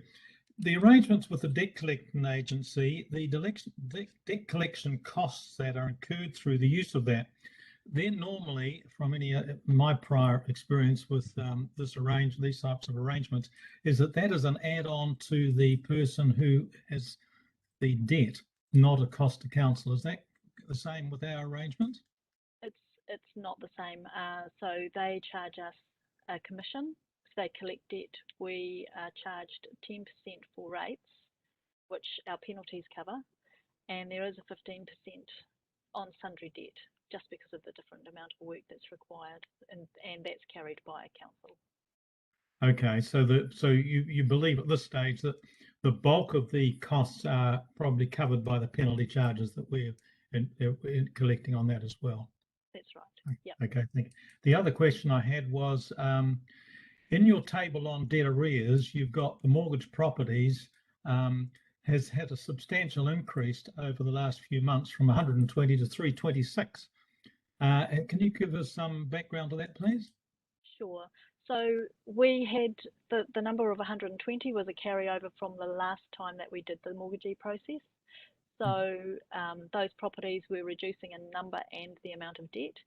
And it was at the beginning of this financial year that we did the bulk job of identifying mortgage properties. And we knew, I hope I'd signaled before that we were expecting this number to increase as we did that reconciliation process. So this to me was quite expected, and just because we've identified everybody at this point in time. We'll see these reduce throughout the year again, and at the beginning of next year, again, I'd expect that to increase because of the timing of things. Okay, thank you. Yeah. Deputy Mayor, you had a question.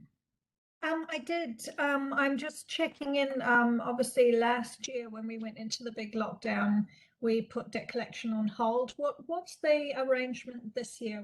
What's our approach? It is operational, I guess. So we haven't gone down because the lockdown hasn't been for as long this year, that we're anticipating to continue with our collection processes as we have done in the past. Open for advice if you would like that to be reviewed, but we're just going to keep continuing. So the mortgagee process will be going. We've sent out initial letters to mortgagees. Yep. And 3 months, so the beginning of November, we would be going to the banks and asking them to pay any outstanding debts, and I believe that we should just continue with that at this stage. Yeah, no, I just thought I'd check in case. Thank you. Yeah. Shift. Any further questions? Mr. Mayor? Just for the avoidance of doubt, so a water leak remission is where someone has got charged for 30,000 million litres of water, and they go, well, I didn't take that, and here's a crack in the pipe. Yeah. Yeah? Is that what that relates to? That's right, yeah. And we're working with them to say, you fixed it, and then in 6 months' time when we read it, so we carry that debt if it's not, because we don't get them to pay straight away.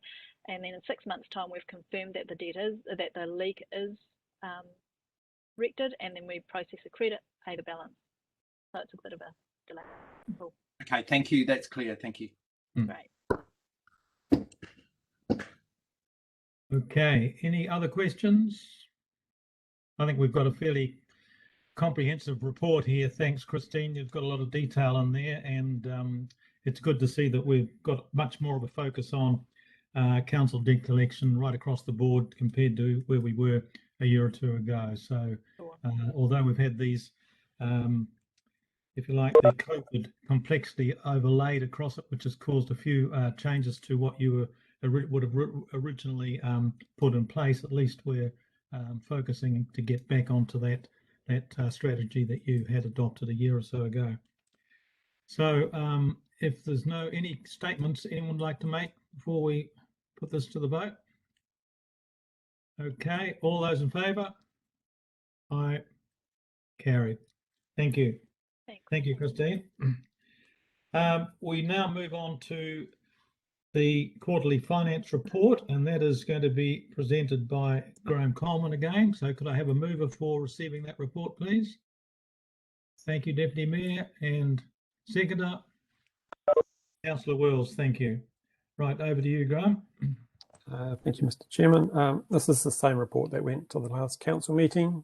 It's here for completeness and for the record. So if you got any further questions that weren't raised during the council meeting, happy to take those. Yeah, thank you. You're quite right. It is really for noting by the committee. And also you've got the table outlining all the externally funded projects and the funding streams and what's been spent on those. That's a good summary of, but that'll be discussed obviously in detail at the externally funded projects committee meeting in a week's time. So Councillor, Deputy Mayor Curnow, please, you've got a question. Yeah, just one that has come up since we've now seen the draft annual report, and in that we talk about the debt being 44 million. But in this report, we at June 2021, we have public debt at 45 million. Just for my understanding, I'm sure there's good reason, but could someone explain to me how we got from 45 at a date to 44 on the same date? That's a good question. So through the chair, it's actually July. It's my understanding. 30th of July. Actually, I think I'm just looking looking at the last column. On page 137 with the public debt table, and it says June 2021, public debt is 45,700. Yeah, I need to check that those headings are in the right columns. The debt was clearly, the external is still 44 million. We haven't borrowed anything further. Okay. So Yeah, that could just be clarified. That would be great. Thank you. Yep. Yeah, good question. That's fair comment. Yeah. Any other questions? Okay, well, I think we've had opportunity at the council meeting to have looked at these figures before, so without much ado, I think we'll just put that to the vote for receiving and noting that report from Graham. Thank you very much. All in favour? Aye, carried. Thank you, Graham. You're still in the seat for the risk register update. So I'll move that we receive Graham's report here. Could I have a seconder, please? Seconder. Thank you, Mr. Mayor. Graham, your presentation, please. Thank you. As you can see by the report, there's not a lot to report. Unfortunately, the last couple of months has been very much consumed with the audit process and working through that. So what we've got here is we're just sort of proposing what we're planning to do over the next month or so, just to get this back on track again. Now that I've got the annual report out of the way, I can dedicate more time to it. Since this report has gone out, we've also set up a meeting, or there's a meeting set up with all of the Northland councils. So we're meeting in 2 weeks' time collectively to look at risk. There's a risk group been set up. So we'll be looking to sort of work with others and see what they've done and see what we can do to leverage off some of their work as well. But yeah, it's really just been in a holding pattern while I sort of work through the annual report process. Yeah. Thank you. Yeah, I can see that. But actually, that bit of information you've just shared with us about sort of, if you like, networking with the other councils in the region to just share experiences in this area, I think is a very healthy and good strategy going forward. So that's pleasing to hear, so that we don't obviously leave any potential risk unfocused on. So that's good to hear. Has anyone got any queries or comments on Graham's paper? Deputy Mayor? I'm just going to once again express my sadness that we are a council operating without an effective risk register. It concerns me quite deeply, not just because of the risk of something awful happening and we're not actually aware of where that sits, but also that risk management is a really helpful tool in prioritizing work in an organization. So we're missing an opportunity here to really understand what the priorities are in the organization. So yeah, I understand the resource pressures, I do, and perhaps that's our greatest risk at the moment, is that we're not resourcing this particularly important piece of work. Let's leave that there. And that's fair comment. Yes, Mr. Mayor.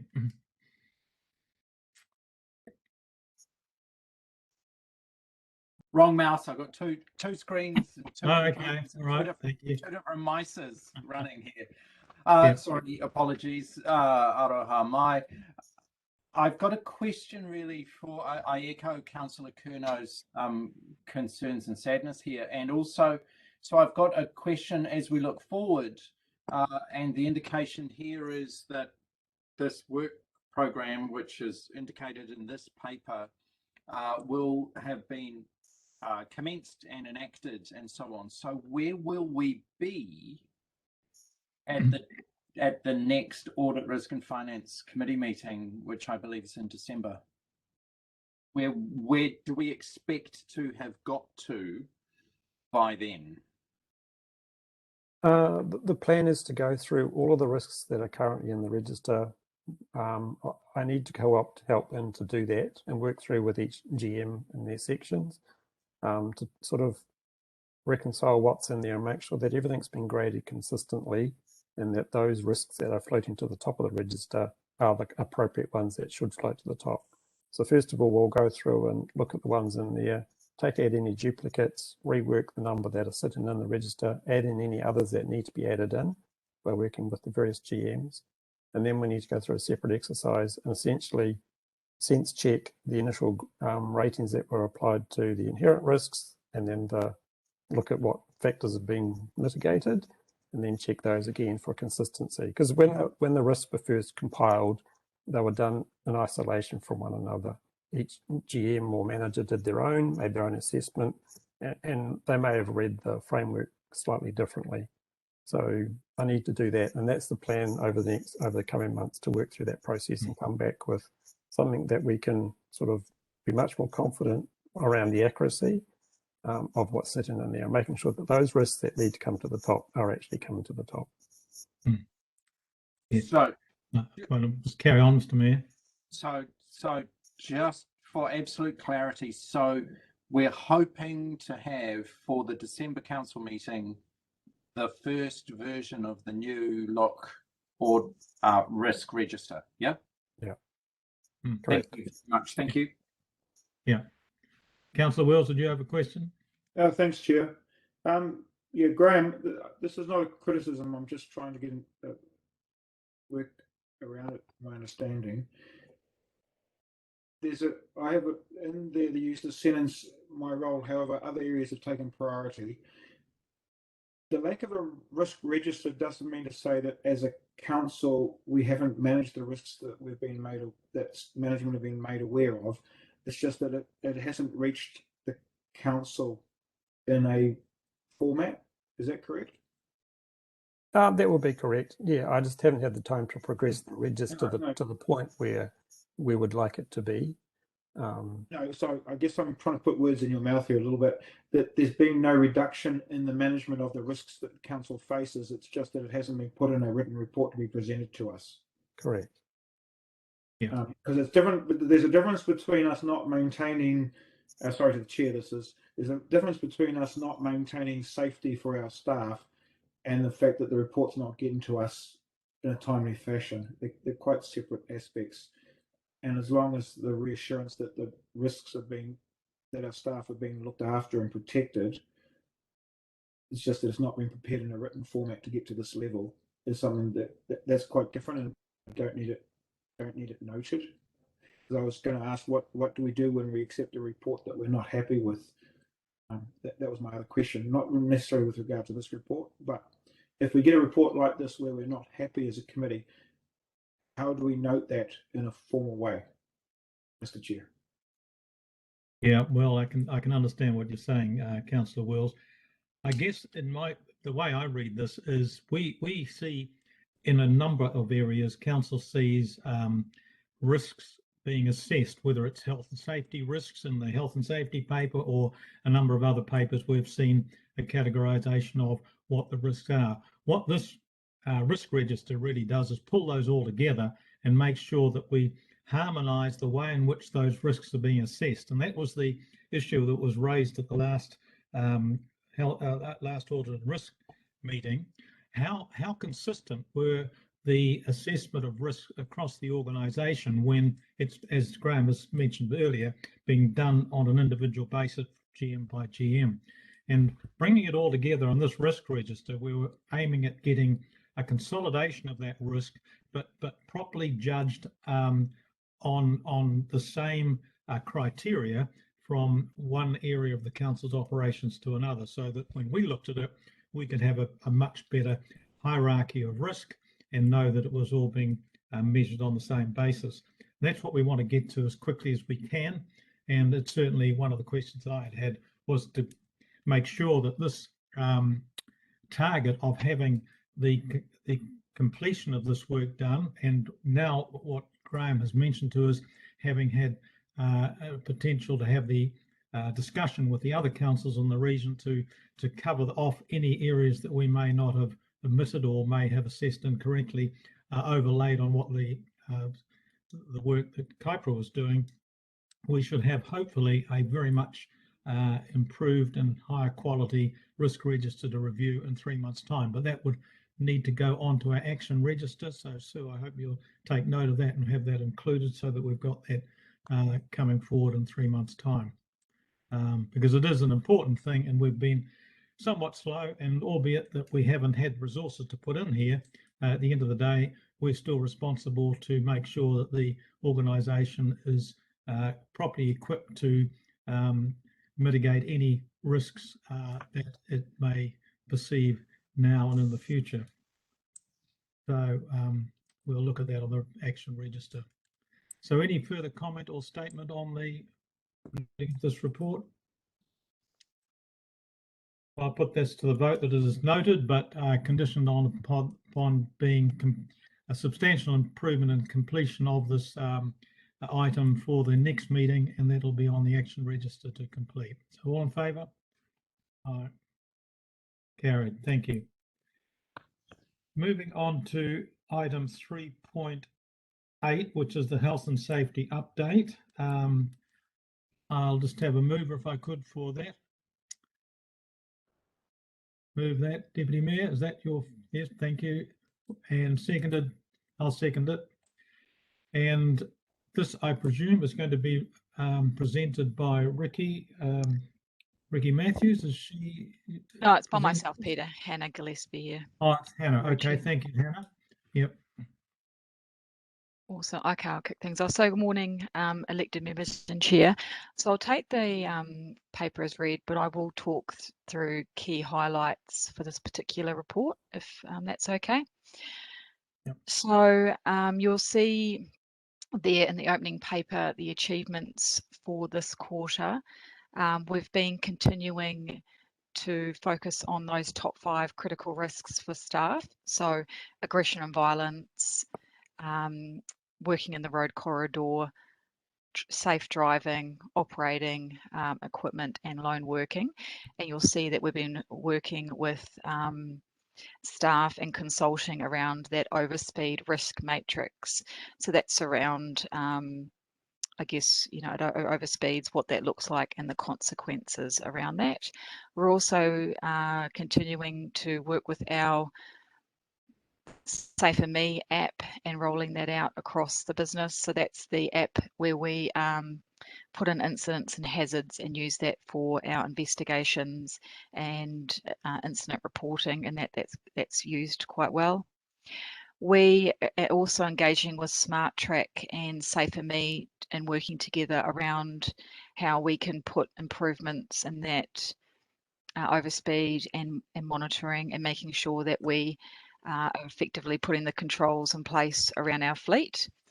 And also there's been quite a bit of work around making sure that our health and safety documents are fitting in with a new taxonomy model within Tiaka, which is our online document management system. The occupational health and safety policy has been reviewed, so that's heading up to the Health and Safety Committee, coming through to council to approve shortly. And this month we had a session with Simpson and Grierson just to talk about the responsibilities at a PCBU level and around risk in the health and safety space. You'll see in the lagging indicator report that occupational threats and violence continues to be reported. Also, you'll see an increase in reports around fleet, vehicle incident and asset strikes. That's more in the contractor space.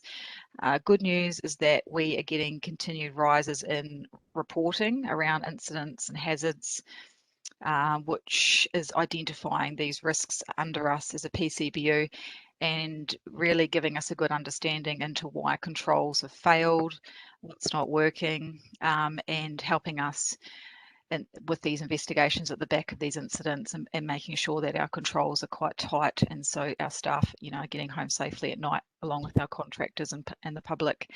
And we're working quite closely with our regional contacts in the health and safety space around those regional suppliers and understanding what's happening with the likes of Downers and Ventia and that. And just a couple more things. So that occupational violence standard, it's been approved by the Health and Safety Committee for sign off, and that review was off the back of a lot of incidents in that space and making sure that the controls that we've got in place are tight. And now it's about rolling that out to staff, and that safe driving standard is the next one that we're finalising at the Health and Safety Committee level. So that's all been through a full consultation process with all our our subject matter experts across the business.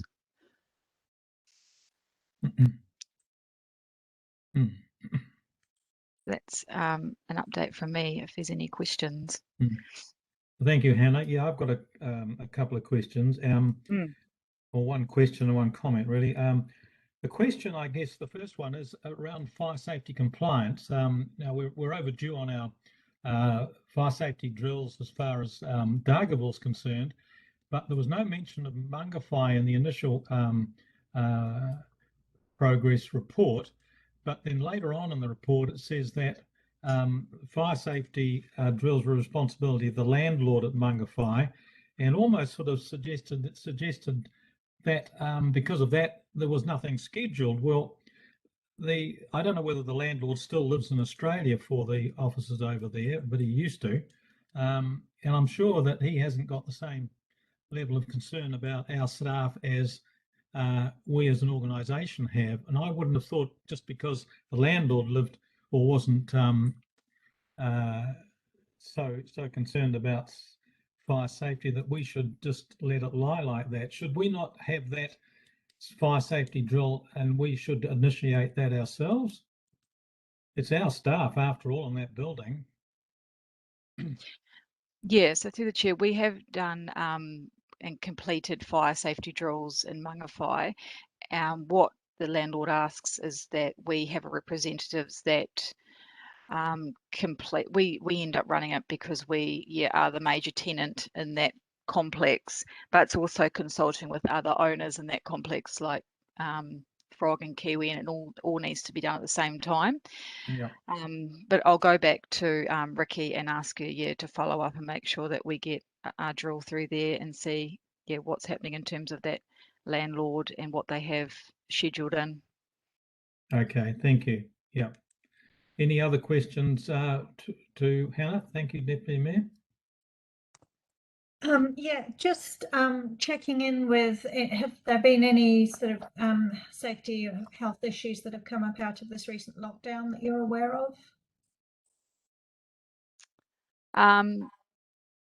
So through the chair, I haven't had any reported, but obviously mental health and mental well-being is always something that we continue to monitor in this space, and we do through our communications put a lot of emphasis on that because it is something you don't know at the time how particular staff will react. So yeah, absolutely, that's probably the main concern from us is around people's well-being.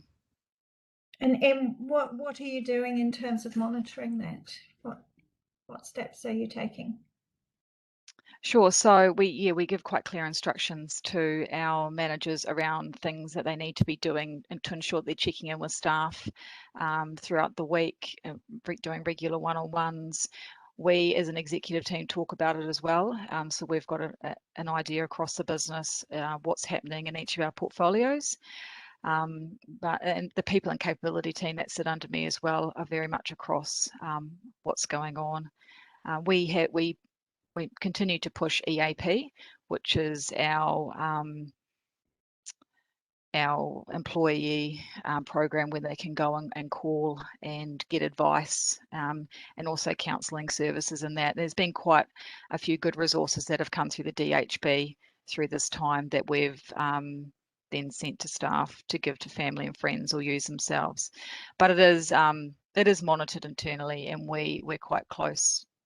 I can't obviously talk about it at a personal level. No, I'm asking that. I'm just checking in that we've actually got measures in place that we are using. Yeah. Yeah, absolutely. And we measure it through health and safety as well around, if there's any ACC claims around it. Okay. Absolutely. Cool. And then I just had one other question on page 149 of the agenda. We've got the next steps list, and I think we did raise this perhaps at the last meeting about the doability of such an extensive next steps list. And yeah, is this achievable? So it's next steps probably in the following quarters, not so much the next quarter. Right. And Ricky's got quite a strategy around how we're how she's going about things in a quite a structured way. I will, and I continue to monitor this with her. But yeah, I'll take that as an action item to go back to her and just make sure that it is realistic in terms of making sure that these are achievable. It might be helpful for the governance team just for us to have confidence in the doability of it, to just see it timelined, so that we don't see it as just this massive list, but actually it's spaced out over time, and we can have confidence that that is okay. Sure. Yeah. Yeah. Thank you. Any other questions for Hannah? All right, Mr. Mayor. Yep. Mr. Mayor. Wrong mouse again. Sorry, which is I think the other statement apart from you're on mute. It's like in this world. On page, the correct mouse now, 153 of the agenda, Hannah, this is Appendix B regarding incidents, near misses, hazards, potential to cause a serious outcome. I'm interested in any update on the coroner's report regarding the fatality on Tukorwhai Road. I may have to hand to Jim Sefton on that, as it's within the NTA jurisdiction. Thank you. You there, Jim? Yeah, sir. Through the chair, sorry, I'll have to go and find out some more information to be able to respond to that question. Just so I want to get you the right answer. Okay. Thank you. Okay. All right. Any other questions? No. Well, just one comment from me, Hannah, I guess, is that we've seen certainly since Ricky's been on staff a gradual streamlining of all of the risk assessment in the health and safety area, the recording of data, and I think this focus is showing up in your lag indicators here, because the sort of things like near misses, the hazards reported, the asset strikes, all these sort of things are now starting to get reported on a much more frequent basis. If you go back over earlier quarters, often you had very few of those being registered. Now they are, which tends to suggest at a governance level that there's more notice being taken at the lower levels of health and safety as a very important component in the responsibilities within council. So I think that's a very pleasing thing. If you identify those risks and do something about them, then it doesn't then gradually work into an accident of some form or another, which causes either loss of life in the worst instance, or some other injury or damage to council assets. So, you know, I've full credit to the work that she's doing and the rest of staff in terms of bringing the profile of the health and safety up to the level it should be for the organisation. So thank you very much for all the efforts there. Any other statements or comments from anyone else? All right, I'll put this to the vote that we note the report. All in favour? Aye, carried. Thank you. Moving on to the item 3.9, which is the policy register review. Could I have a mover for receiving that, please? Mr. Mayor, thank you. And a seconder. Deputy Mayor, will you second? Thank you. And is that going to be presented by Linda Osborne? Is Linda here? Yep, I'm here. Okay, thanks, Linda. Over to you. I guess the major change for this quarter is the last year asked for a risk assessment to be added to the register, which we've added in, and given it some context around what high, medium and low impact is if the policies weren't reviewed in a timely fashion. Most of them are low because if the policy's in place, people will just be following that policy guidelines anyway.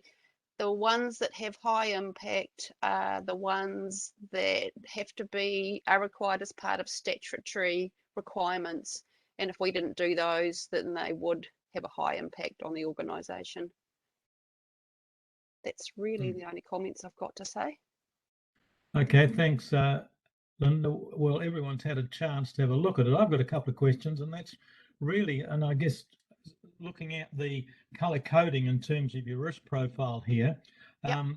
Health and safety policy, well, that's, you know, the implications and the potential liability to the organisation if health and safety isn't properly managed is pretty high, and you've got it as a low impact. And I was just a bit curious to that. I guess because it's possibly reported it through other means. One, the health and safety updates on the audit and risk and finance meeting, and we have a policy in place already. I'm not sure whether Hannah, you want to comment a bit more on that? Sure. Yeah, through the chair, we have a current policy in place at the moment that needs to be updated. And I mentioned just in my previous report then that it will be coming through shortly. It's just gone through consultation through staff and due to be at council shortly. Okay. But it's been rated that because there is a current policy in place at the moment. It's just out of date in terms of its review period, but it does reflect current up-to-date legislation from the reforms that came through. So if I could just seek clarification then, when you look at the risk assessment of that last column and colour coded appropriately, is that the risk to council associated with the overdue level of that policy review? In other words, if you've got a policy for health and safety that's in place now, which is largely adequate, and you haven't reviewed it on the due date, there is a low risk that there's been any increase of risk, if you like, because of that lack of review. Is that what that last column of colour coding risk is all about? Yes, that's how it's been put through. Yep. Okay, I understand it now. It just didn't really clear. I was looking at, you know, how does a health and safety policy impact the risk of council, which in my opinion would be very high, but on what you've just explained, it probably is quite a lot lower. Thank you. Yeah. Yep. All right. Other questions from anyone else? Deputy Mayor. Yeah, I'm just going to go down to page 173, and the third policy up from the bottom on that page is the roading policy, which is now 5 years out of date. You say that there's a low impact. Can you just explain why that's a low impact of that policy being out of date? Did you want to talk, Jim, or? Through the chair, I just wondered if Linda was going to cover that off, but I'll have a go. I think the reason it's a low priority is because generally most of the work that we're doing in roading is covered by other either design standards, or there's very little in the roading policy that is relevant. We're going through a process at the moment just to see what sections, if it's even worthwhile updating it, and if it's the right way to update it, whether there's some bits that are better off covered in the district plan. But at the moment, it's so outdated. But there's a low risk that it's causing any offence. Okay, and it's the reason that it hasn't been done, is that because we're evaluating whether it's even needed? Because or is it that other councils? It's live action at the moment. We should either retire it or update it, and we're just making that call whether we do which way we go with it at the moment. But we'll have to have that completed by the next meeting. Okay. And expanding on from that, we've also got the private seal extension policy. So bits of sealing extensions were in the roading policy, which aren't relevant anymore.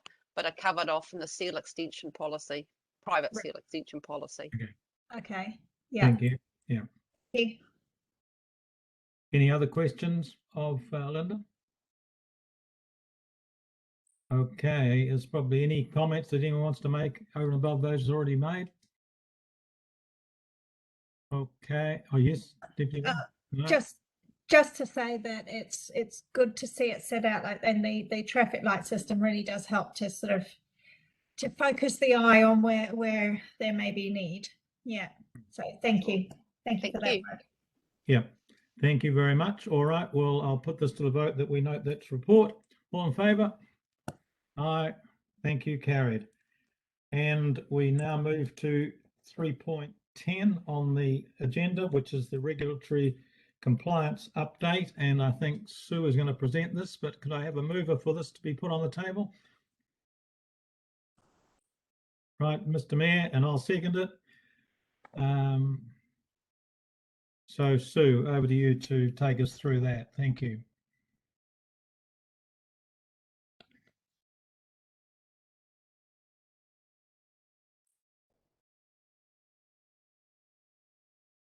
Mute.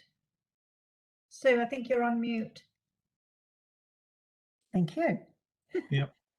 So, yeah, on page 177, you'll see at the last meeting I was asked to look at regulatory compliance software. I've done that for one council that was using this software called Comply. It's got a cost of $28,000 and it will take additional resource. My suggestion is that we leave this for another year. That this year there's a lot going on with getting the risk register in place, and we've got a number of other software programs we're wanting to implement in the finance area, so like the fixed assets and potentially a new budgeting software. So we leave this till possibly another year and just put it on our action list to review annually, but it will be an extra cost. So that's the first thing. Then I think just note that building consents 100% compliance. So it does. So this one, it does comply in the first month. So we've done really great on building consents, not only for compliance, but when you look at the number of consents, they're the highest yet. So we thought last year was really was the highest year, but this one's set off really at a high rate as well. So that's going. The team are working really hard on that.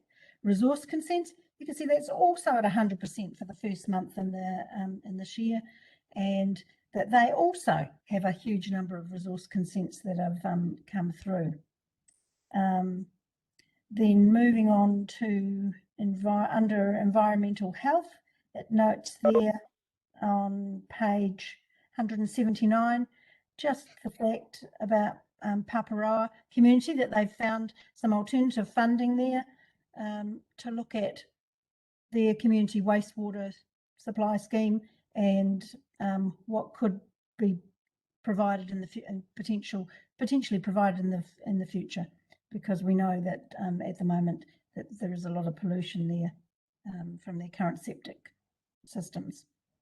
And lastly, you'll see that our toilets are not, I think that's a new thing. Under parks and open spaces, there's 2 non-compliances with toilets that we have to rectify.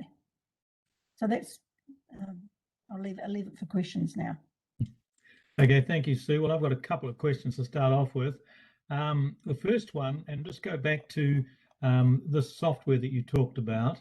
The cost of $28,000 as at present is one thing, but the question would be, if we did get that, would that mean that, you mentioned about how we're moving forward in terms of looking at our compliance and all the rest of it, and we're moving forward. Would we, if we went in there now, would we actually save ourselves resource in putting all this in place in the next 12 months if we went now rather than waiting for a year? What I'm really saying is there a business case to say if we spent that money now, we might save what we spend in terms of reducing the resource required as we move our current plans forward?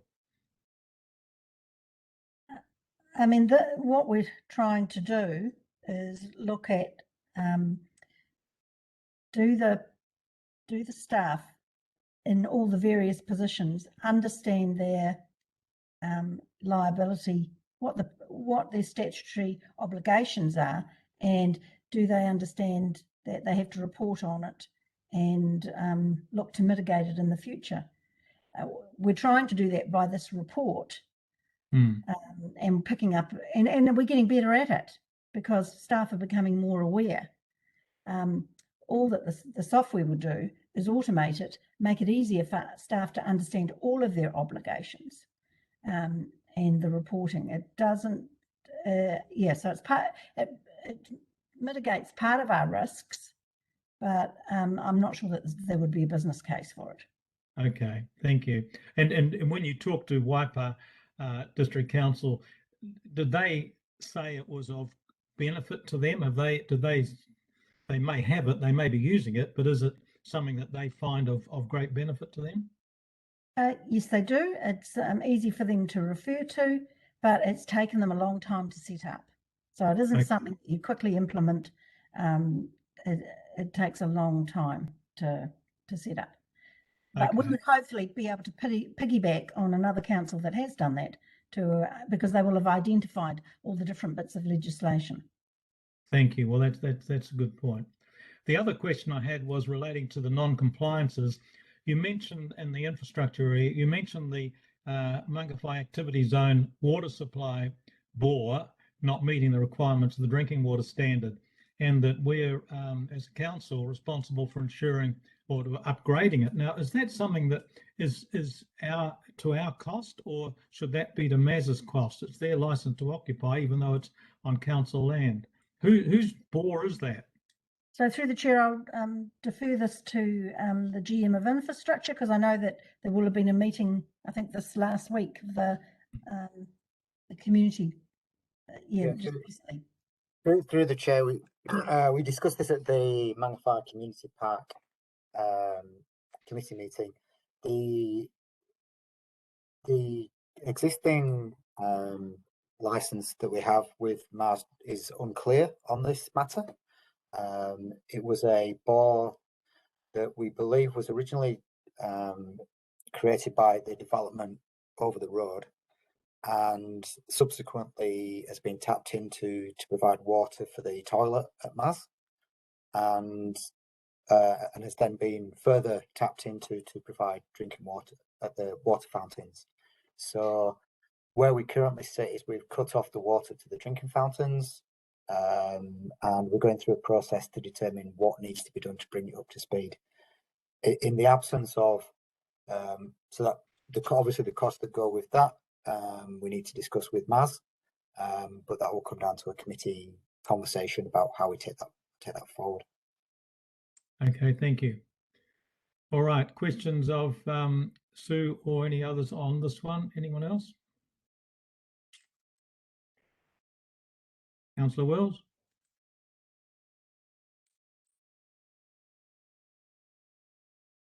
The old nugget of the Kaihu. I see it just keeps dragging on and dragging on. Is there any opportunity for us to just draw a line and say enough's enough? Through the chair, I'm just trying to recall, because I think council had a discussion of this at one of their briefings, and they gave guidance to staff at that stage that we would continue taking it slowly. That's my understanding. The GM customer experience may want to add to that. Yeah, Darlene? Yes, that was brought to council a couple of months ago, and the agreement was to continue to work on the process that we had put in place. And just at this date, I think we are only working with 4 people to get them trying to get them across the line. The others have all put the things in place, but yeah, we now have a process in place as to what happens if anything in the future was to come up. Okay. Thank you.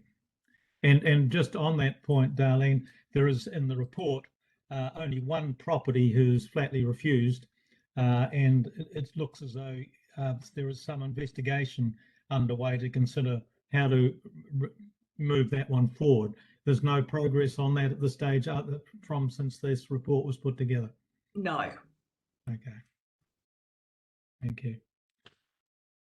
Any other questions? All right. Anyone like to make a statement or comment on this before we put it to the vote? All right. All in favour then, we note this compliance update. All right. Thank you. Carried. Well, that comes to the end of our public part of our meeting.